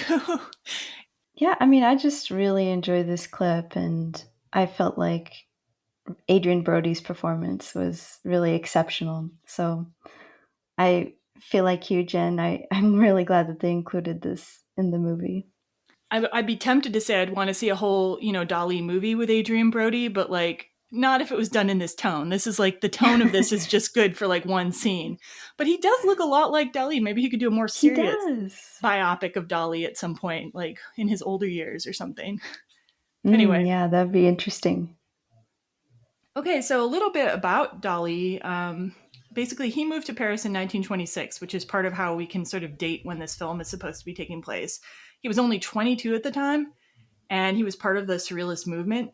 And he collaborated with Louis Bunuel, who we also see in this scene, on the famous movie Un Chien Andalou. Have you guys seen this movie at all, or clips from it? No. It's kind of known for this like really disturbing like image of a razor cutting into an eye. It's not actually a razor cutting into a human eye, but they use a trick to make it look like it is. So you may have seen just a clip of that. I want to say it was in a Nine Inch Nails video, but I might be wrong. It's the kind of thing that you would see a clip of in a Nine Inch Nails video, basically. Well, then I definitely will not be watching it. Yeah. I mean, it's just a really strange, surrealist black and white film. But that's something Dali and Bunuel are famous for collaborating on. And they also collaborated on the movie L'Âge d'Or. Dali co-wrote the script and Bunuel completed it. In terms of Dali, I'm sure we're not going to go into his whole artistic career, but I'm sure people have seen many of his paintings, such as The Persistence of Memory. His stuff is everywhere in our culture. And if you want to get a closer look at it, there's several Dali museums in the world. I have personally visited the one in Montmartre in Paris, and it was wonderful. Wow, that sounds great. All right, well, we've got some more visual artists. Luna's going to tell a little bit about Man Ray, the other artist in this scene. Yeah, so Man Ray was born in Philadelphia in 1890. He moved to Paris in July of 1921, and he's well known for photographs that he made of a lot of well-known artists and intellectuals of the era. One of his most famous photographs is actually a photograph of the famous muse Kiki de Montparnasse. And this picture was actually sold earlier this year for $12.4 million, which set a record as the most expensive photograph ever sold at an auction, which I just thought was very impressive. And I actually do love that photograph. I even have like a picture of it on my journal. So yeah, can you go ahead and describe what the photograph looks like for the audience? Because they may Yes, absolutely. So basically, you see the back of Kiki, and it's basically her nude torso. And then she has the holes for the violins painted on her body. And so it's a very striking image. And I really recommend that you check it out because it's stunning. So, yeah. Man Ray's another person that you may not know who he is by name, but you've probably seen a picture of his out there in the world somewhere. And so Man Ray is one of the characters that we meet, and he comes in at the same time as Louis Bunuel. And Bunuel was born in Spain in 1900. He moved to Paris in 1925, and he has a very long and impressive career. So as a filmmaker, he has 35 directing credits and then 42 writing credits on IMDb. And so it's really interesting. I wasn't really familiar with him at all before watching this movie. So it was nice to just kind of read up on him a little bit. And Jen, I think you were going to talk about the scene where I think Gil gives Bunuel the idea for his 1962 film, The Exterminating Angel. Oh, yeah, I didn't really have much more to say about that scene other than, Gil just goes up to Bunuel and he tells him the plot of the movie The Exterminating Angel, which is basically these people go to a dinner party, and after they're eating, they find out that they can't leave, and everything kind of descends into madness. And it's really, it's kind of the point of the joke is that Bunuel's like, I don't get it. Basically, why can't they leave? Like, he just looks perplexed. I mean, and that is a film that, to be fair, he thought of 40 years later, or 30 some years later after this movie would have been set. But I haven't really seen Bunuel's work other than watching like Un Chien Andalou as preparation for this. I thought it was really cool to have these guys though in the film, Man Ray, Bunuel. I wonder if they're people Woody Allen admired or if it was just like the most famous surrealists maybe. Yeah. And I think it's interesting too because they're surrealists and they seem to be the only people who really believe Gil at that point, and it's just like they can have a normal conversation even with him explaining that he's from a different time, and I just found that cute. Yeah, it actually kind of made me want to get a bunch of surrealists as a friend group to hang out with. Yeah, so after the surrealist scene, we have a few plot points that happen one by one. Gil keeps going back to back in time in the car. T.S. Eliot is waiting for him in the car on one of these journeys. On that same journey, I believe, a detective has been sent by Inez's father to watch out for what Gil's doing, and he'll come into play later again. When Gil gets back in time, he finds out that Adrianna has gone to Africa with Hemingway. Then back in the present day, Gil somehow magically manages to buy Adrianna's old journal at one of those kiosks by the Seine. And he takes it to the Rodin museum guide, who starts translating it for him. And Gil finds out that Adrianna's in love with him, and she had a dream of him bringing her earrings, and then they made love. And this sparks an idea in Gil, which he handles in a very half-assed, crappy way. Yeah. Yeah. For real. Yeah, in this next scene, Gil, his fiancée Inez is going out of town with her parents. And so he goes into Inez's jewelry and steals a pair of earrings to give to Adrianna. He's about to go out the door to go back in time and give these earrings to Adrianna when Inez and her parents come back. And this is like by far my least favorite scene, because like Gil's just trying to hide that he stole the earrings, and then they're trying to call the hotel like detective to try to get the maid in trouble for stealing the earrings. I hate everything about this scene. Yeah, I can relate to that. At the same time, I wonder if it makes Gil a bit more human, because so far he's such a fun, free spirit, and I really like that about them, and I resonate with that.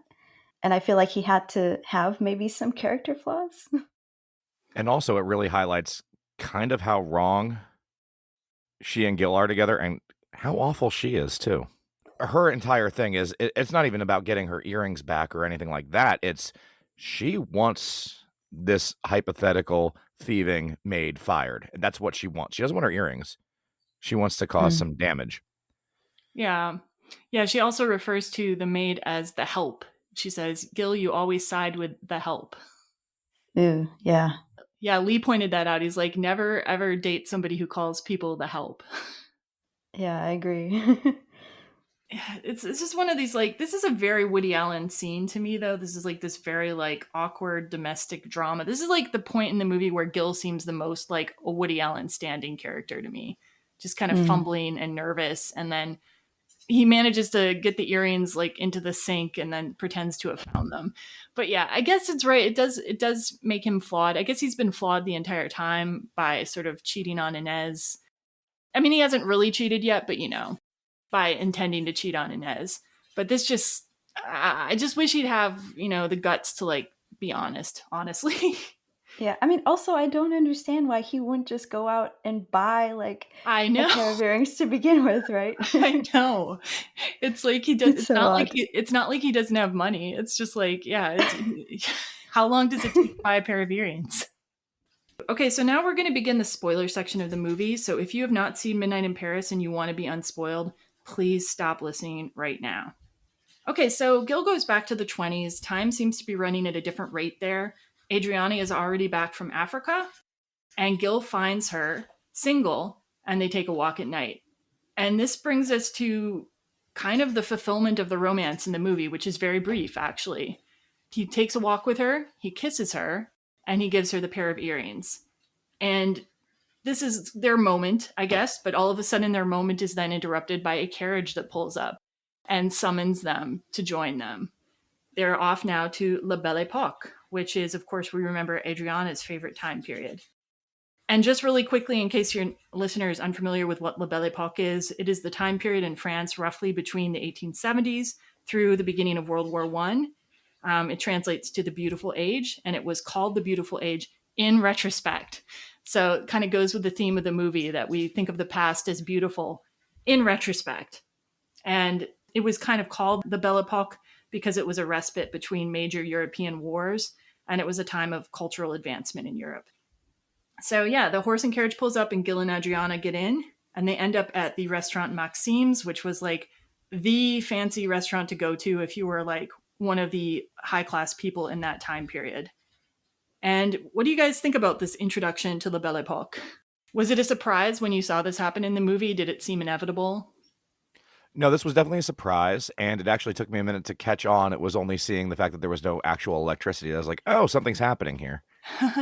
Yeah. I think for me, it was like when I noticed that everybody was dressed in the fashion of that era. You know, the women in the giant dresses and the big hats with the feathers, and Adriana's there in her flapper dress. Thinking back about the first time I saw the movie, I was pretty surprised that they would travel in time again. But it's nice. And yeah, after Maxime's, Adriana has one destination she wants to go to, and unsurprisingly, it is the Moulin Rouge, which I would be there too. They end up seeing Toulouse-Lautrec, and they join him at his table, and then Toulouse-Lautrec is soon joined by Gauguin and Degas. So we've got heavy hitters of that age. And yeah, I wouldn't mind being at that table. Oh yeah, me too. Yeah. I would just be afraid of getting tuberculosis. I mean, fair, I guess, fair. Okay, so Adriana is kind of descended upon by these artists of the time and is quickly offered an opportunity to design costumes for the ballet. And she is in heaven. So Adriana takes Gil aside and says, let's never go back to the 20s. To which Gil reveals that he's actually from her future, Adriana's future, and he loves the 20s. And he doesn't want to stay in La Belle Epoque. And here's a clip of the rest of their conversation. What do you mean? I dropped in on you the same way we're dropping in on the 1890s. You did? I was trying to escape my present the same way you're trying to escape yours to a golden age. Surely you don't think the 20s are a golden age? Well, yeah, to me they are. But I'm from the 20s and I'm telling you the golden age is La Belle Epoque. I mean, and look at these guys. I mean, to them, their golden age was the Renaissance. You know, they'd rather, they'd trade Belle Epoque to be painting alongside Titian and Michelangelo. And those guys probably imagine life was a lot better when Kubla Khan was around. I'm having an insight now. It's a minor one, but it explains the anxiety, my dream that I had. What dream? I had a dream the other night where it was like a nightmare where I ran out of Zithromax, and then I went to see the dentist, and he didn't have any Novocaine. You see what I'm saying? These people don't have any antibiotics. What are you talking about? Adrianna, if you stay here, though, and this becomes your present, then pretty soon you'll start imagining another time was really the golden time. Yeah, that's, what the present is. It's a little unsatisfying because life's a little unsatisfying. That's the problem with writers. You are so full of words. But I am more emotional. And I'm gonna stay and live in Paris' most glorious time. There's a lot in this scene. I love this scene. Yeah. So I think, Ed, you probably identify with Gil's anxiety dream, given your comments. Not really. That was more of a joke. But he's so close to getting it right here. Like I don't necessarily empathize with his anxiety dream, but being entirely too nostalgic of the past is a huge problem because people are only remembering what they choose to remember, especially for times that they weren't from. And I think he's starting to get that finally. Yeah. And realize that like real life is always going to be just a little bit unsatisfying. But the antibiotics thing, when he said these people don't have any antibiotics, that really made me laugh, just the way he delivers the line. And it actually made me look up when antibiotics were invented because I had no idea. And it would make sense for Adrianna to say, what do you mean? Because they weren't even discovered until 1928, apparently. And they didn't come into commercial use until the 30s. And they weren't in wide use until 1945. And that has just sort of crushed all of my travel to the past dreams. Like if I ever thought that was something I could do, I'm like, well, I'm not going anywhere before 1945 anymore. As somebody who's had to have a lot of antibiotics in my life that might have saved my life at a few times, like, yeah, nope. Did you guys know that was so recent? I was like, my mind was blown. No, I had no idea. Yeah, and Luna, did you have anything other commentary to offer about the other part of that? I've grown to appreciate this scene more because I remember the first time that I watched the movie, I was really heartbroken that Adrianna was choosing to stay there and, they weren't going to be able to be together. And then I feel like over time, I feel so happy for her because Adrianna, she's choosing her job. She's choosing her dream over this romantic relationship. She's just really going for it, and she's not letting Gil or anyone talk her out of it. So it's actually pretty cool, and it really highlights her own strength and motivation, I guess. Yeah, I honestly, I also really respect Adriana's character. Like, even if she might be making a decision that won't satisfy her in the end, like, I admire that she's going for where her passion is, you know, and like her passion clearly does lie in fashion as well, and just being around great artists. And, you know, I'm sure Gil's book is great and all, but like, if you get a chance to hang out with Degas and Lautrec and Gauguin, it might turn your head just a little bit. I don't know. Yeah. So what do you think Adriana's life would be like if she was like in the Belle Epoque?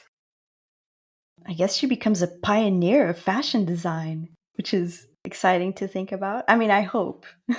That's probably hoping for the best, but I could see her doing well. Any thoughts, Ed? Is she going to get tuberculosis? She might, who knows? But if it's her call, it's her call to make. Yeah. I think we've kind of talked about this question before, but we'll go over it one more time. Like, if you were given Gil or Adriana's opportunity to move to your favorite era, would you take it? God, no. No? Okay. No. Again, my whole thing is our favorite eras, we are fond of them because of the good stuff. There's a whole ton of bad, and it's like, as a white dude in his middle age, right? Like, I could functionally, like, if this were a possibility, probably be better off than a lot of other people, you know? And it's very much a wish fulfillment thing for people who don't necessarily face the same problems, I guess, that, you know, in the past, that others might. So, like, I'm real against the idea of, oh, I wish I could be I don't know, a Viking or some shit. I don't know. Like, no, like, and that's not not how it works. B, like, just no. See, I feel like kind of course corrected for that problem you brought up, because like I've decided, like, if I could move to like the 1990s, I would do it, because we had most, not all, but most of the same freedoms that we have now, and technology was caught up, and you know, the 90s was a good era for like social change and like, you know, people being really into that. So I feel like, because, and it's only because of climate change though. If climate change weren't a thing, I would stick right here, because I want to be surprised. I think the worst part of like going back to live in the past in some ways would be, you would already know everything that was going to happen in the world, you know, and it would be kind of boring in a way. But with climate change, I'm like, oh man, if I could like if I could go back in time to the 90s, bring Lee, you know, or people I love, I would do it, because I'm like, I don't really like what I see in the next 20 years in this world. Like, does that play into your thoughts at all? Like, what do you think about where we are right now with like ecological disaster? Do you want my truly honest take? Yeah, I mean... we're fucked. Whole world's gonna end in a couple generations. We're so fucked. But I don't want to escape it either. I mean, it is what it is. I mean, I want to escape it, so... I would be very happy if I could escape it, but it's not really a thing. So yeah, and you're right about the privilege aspect of it, though, and we've brought that up on a couple of the other episodes too. I think Sybil brought it up, especially on the Somewhere in Time episode. Just like, as a woman, you aren't necessarily safe to go to many historical eras, right? So yeah. And Luna, I think you already answered. Like, is your no similar to Ed's no, or do you have a different reason for it? Yeah, I mean, for me, just being here right now, this is the best time. And I definitely appreciate like what you brought up about, you know, ecological concerns and Ed's very honest take on it. But despite it all, I still want to be here. And, you know, it's taken some time to get to this place, you know? Yeah. So now I'm really enjoying it, and, you know, kind of being able to just be willing to be with whatever might arise, you know? Yeah. Whether it's pleasant or challenging. So, and, you know, we need good people spreading love and kindness right now. I hope we can do that. Yeah. Another question we had was, though, okay, so gun to your head, do you go to Paris of the 1890s or do you go to Paris of the 1920s?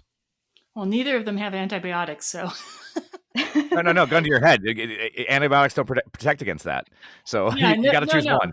No, but I'm saying it makes the choice a little easier because I won't be able to have antibiotics in either place. Probably La Belle Époque. I respond to the art of that time quite a bit. There's something more romantic about it to me. I think I like things that are pre-modern technology quite a bit, like the steam era, the not having so many cars around. The lighting was different. Like, I don't know. It's probably dumb of me, but that's what I'd choose. Yeah. I think for me, it would be different. For me, I would have to choose the 1920s. And just because, like, as a woman, I feel like you already had so much more freedom. That's true. You know? And, you know, even the way that you see the characters interacting and, you know, having the parties and, you know, even like Zelda is able to write. It just feels like it would be a much more welcoming place as a woman. And for me, obviously, it's the 1920s. The music is more my scene, so that's where I would go. Yeah, I'm gonna be in La Belle Époque. I'm gonna go to the 1889 World's Fair where they built the Eiffel Tower for it. It's gonna be fantastic. I'm gonna hang out with Gustave Moreau and Odilon Redon, the symbolist artists. I'll be on my own, but it'll be okay. Okay, so we come now to the end of the film's story. So Gil finds out that Inez had an affair with the pedantic friend Paul. And not because of this, but because of his revelations about his own life, Gil decides he's going to stay in Paris. And then one of the funniest scenes in this whole movie is just this little micro scene. We see the detective who had followed Gil into the 20s, but somehow the detective is in Versailles. Like, I don't know which Louis it's supposed to be, like maybe the Sun King himself, but he ends up in Versailles, like interrupting the king at his like breakfast or whatever. And they send the palace guards after him saying off with his head. It's really funny. To me, this is like one of the best comic payoffs in a movie. It was a nice little slapstick insertion into an otherwise kind of droll movie. Droll. I think that's the first time anyone said droll on this podcast. I love it. I do have one question though, which is how did this dude end up in Versailles? It's like nowhere near the center of Paris. Like, I know it's just a picky, silly thing, and it's really funny that he gets chased by the palace guard, but... Well, it's interesting because it seems like the time travel is a little bit related to being picked up, like in a vehicle of sorts. Yeah. Oh, yeah. So I wonder if he accepted a ride. I wonder. You're right. Like, maybe he got to the 20s. Yeah. And then he's like, where the hell am I? And then like somebody came up in a ridiculous royal carriage or something and picked him up. And like Versailles is like this detective's dream era or something, like the 1600s or whatever. And everyone's just so willing to get into strange vehicles and go somewhere. That is true. That is true. Maybe I would be tempted. If I were in Paris, I would be tempted after seeing this movie. I'm an absolute idiot with no regard for his own safety. I would also be tempted. It depends on the city for me, though. I don't know. I don't really care if I go back to Madison, Wisconsin in the 1800s or something. Anyway. Yeah. So Gil remains in Paris. We see him kind of wandering around the streets. And then he's on a bridge at midnight. We hear the clock is striking midnight, which means that Gil has sort of renounced going back to the past. And he encounters Gabrielle, the girl who works at the flea market and was selling Gil the like Cole Porter albums. And they have a little discussion about Cole Porter. She thought of him when they got more of the music in. And they're going to walk together. And then it starts raining. And Gil says, oh, well, it's raining now. Are you okay? And she says, I don't mind getting wet. Paris is the most beautiful in the rain. And it's like sort of implying that this is Gil's dream woman. And I'm not 100% against people being in like these like older man, younger woman relationships because I know people who are in them that are very happy. But it's just so Woody Allen. And it's just like, so like, could she be 10 years older once in a while? Could she be somewhat close to Gil's age? I don't know. That is my only problem with this, really.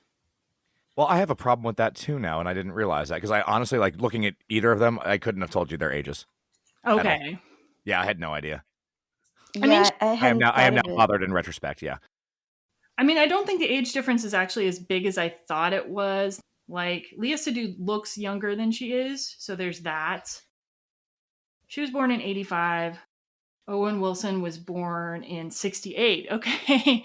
So it's a good, it's a Wow. 17-year age difference, which granted, Cher and Nicolas Cage had a 17-year age difference in Moonstruck going the other way. So, but yeah, I think, and if it wasn't Woody Allen, I might not have noticed it, but it's just like such a thing with like Manhattan and stuff. And I'm just like, it would.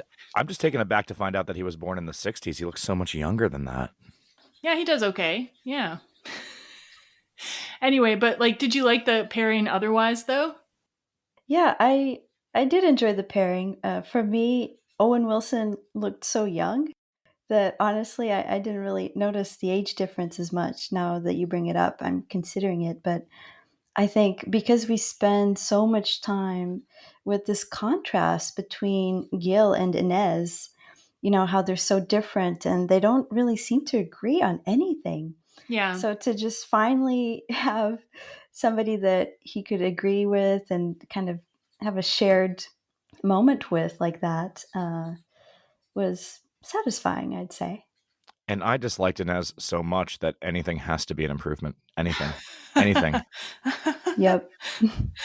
Yeah, I do like that they both appreciate walking in the rain. So like basically the qualifications for Gil seem to be she likes Cole Porter and she likes walking in the rain. And like, you share music and I think walking in the rain is good too. So I mean, I'm not gonna like go out of my way to walk in the rain and get soaked, but like if it happens to rain, I'm also not gonna be like, meh. Where do you guys come down on walking in the rain? It's significantly a different experience now that I don't have hair and it feels like water torture, so I don't like it anymore. Really? Oh yeah, especially if it's like a harder rain, it just really just drives itself into my skull. Huh. I never thought of that before. Interesting. Did you like it before? Yeah, no, I did like it before. Okay. Luna, what about you? Yeah, like you said, I wouldn't go out of my way to walk in the rain, but I don't mind it at all. And sometimes it's actually nice to just feel it. It's like nature, caressing you in a way. Yes, that is something Inez would never say. So, yeah. Yeah, I do not resonate with Inez. Yeah. She's pretty much as different from me as you could possibly be, I think, which I'm okay with, very happy with. Yeah. So any final thoughts on anything about the end part of the movie or the movie in general?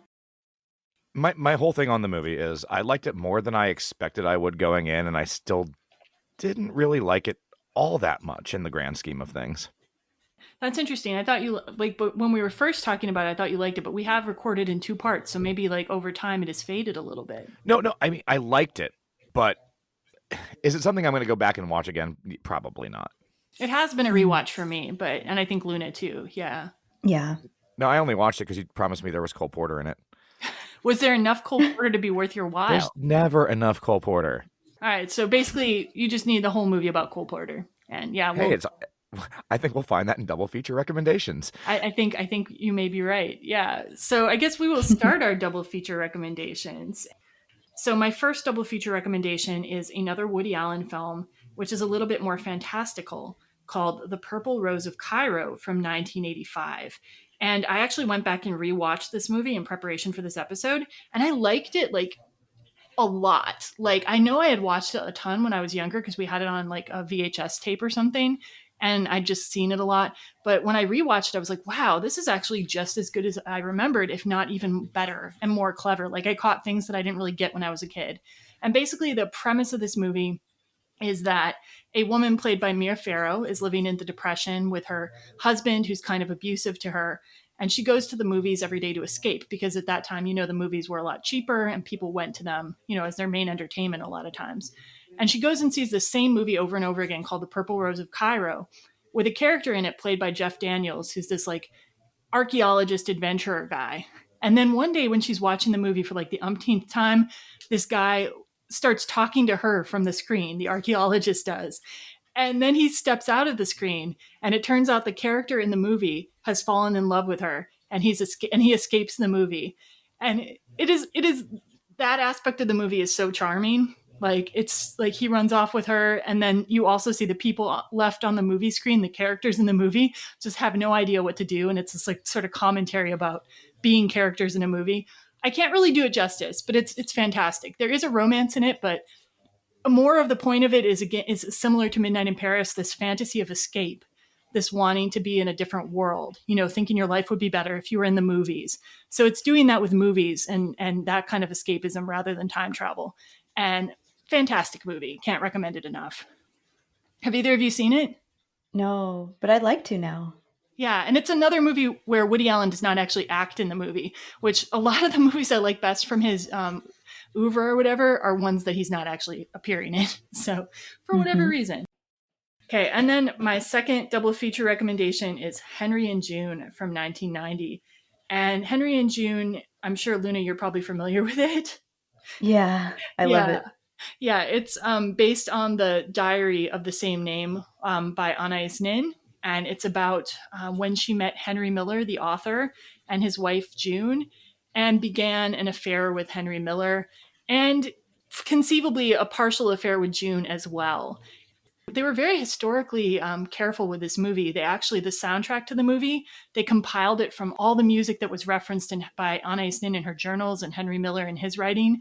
So it's really giving you a whole atmosphere of what it might have been like to be in that time, which in this case is more Paris in the 1930s. And both Luna and I have had interest in Anais Nin. I used to be kind of obsessed with her. I read everything she wrote at one point.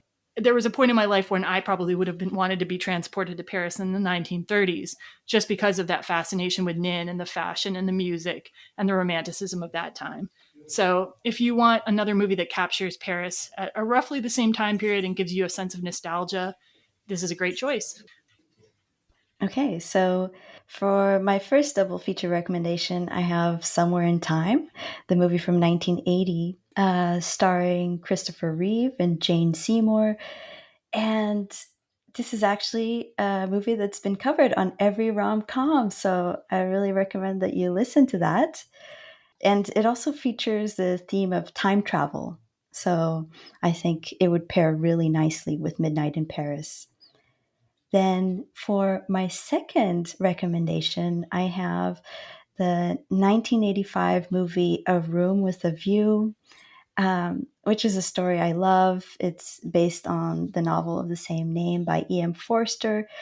And I picked it because I find that the protagonist is in a similar situation where they have maybe two love prospects, and they're kind of forced to, consider which one they want to go with, and they, end up following their heart.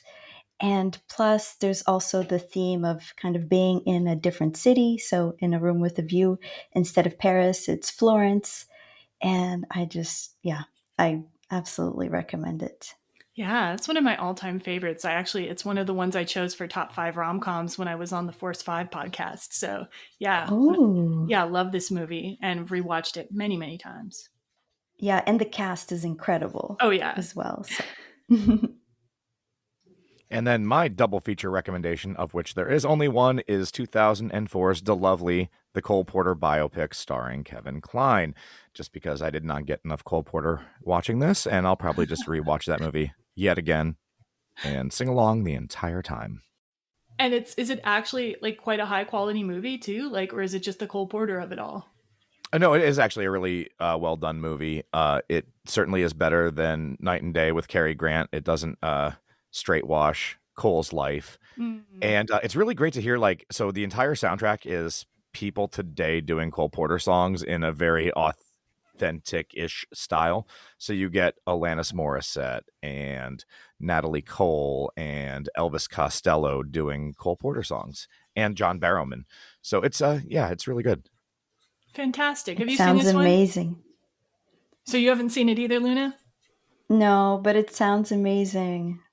Yeah, I'll check it out sometime. Well, I say this, and then I have a list of movies to watch that's ridiculously long. You guys don't even know. Well, you might know, actually. Anyway, but yeah, so yeah, thanks both of you for being on the show. I don't think we're going to be having either of you on the show for some time. It sounds like not until maybe into 2023. So yeah, be sorry to not hear from you guys for a while. But well, thank you so much for having us. Yeah, it's been a blast. It's really nice. And coming up for Every Rom Com, we're going to finish the time travel time loop series with the sequel to Happy Death Day 2 You, which is going to put us into our Halloween horror rom-com series, where we will also be covering The Love Witch, directed by Anna Biller, and the kind of bad but kind of fun Once Bitten, starring Jim Carrey and Lauren Hutton. So look forward to those. And yeah, if there's any other movies you want to see us cover on Every Rom-Com, there's a small window where you might be able to make some requests. So email us at feedback@everyromcom.com if you have some requests, or find us on social media. And yeah, thanks everybody for listening, and goodbye. Au revoir. Adios.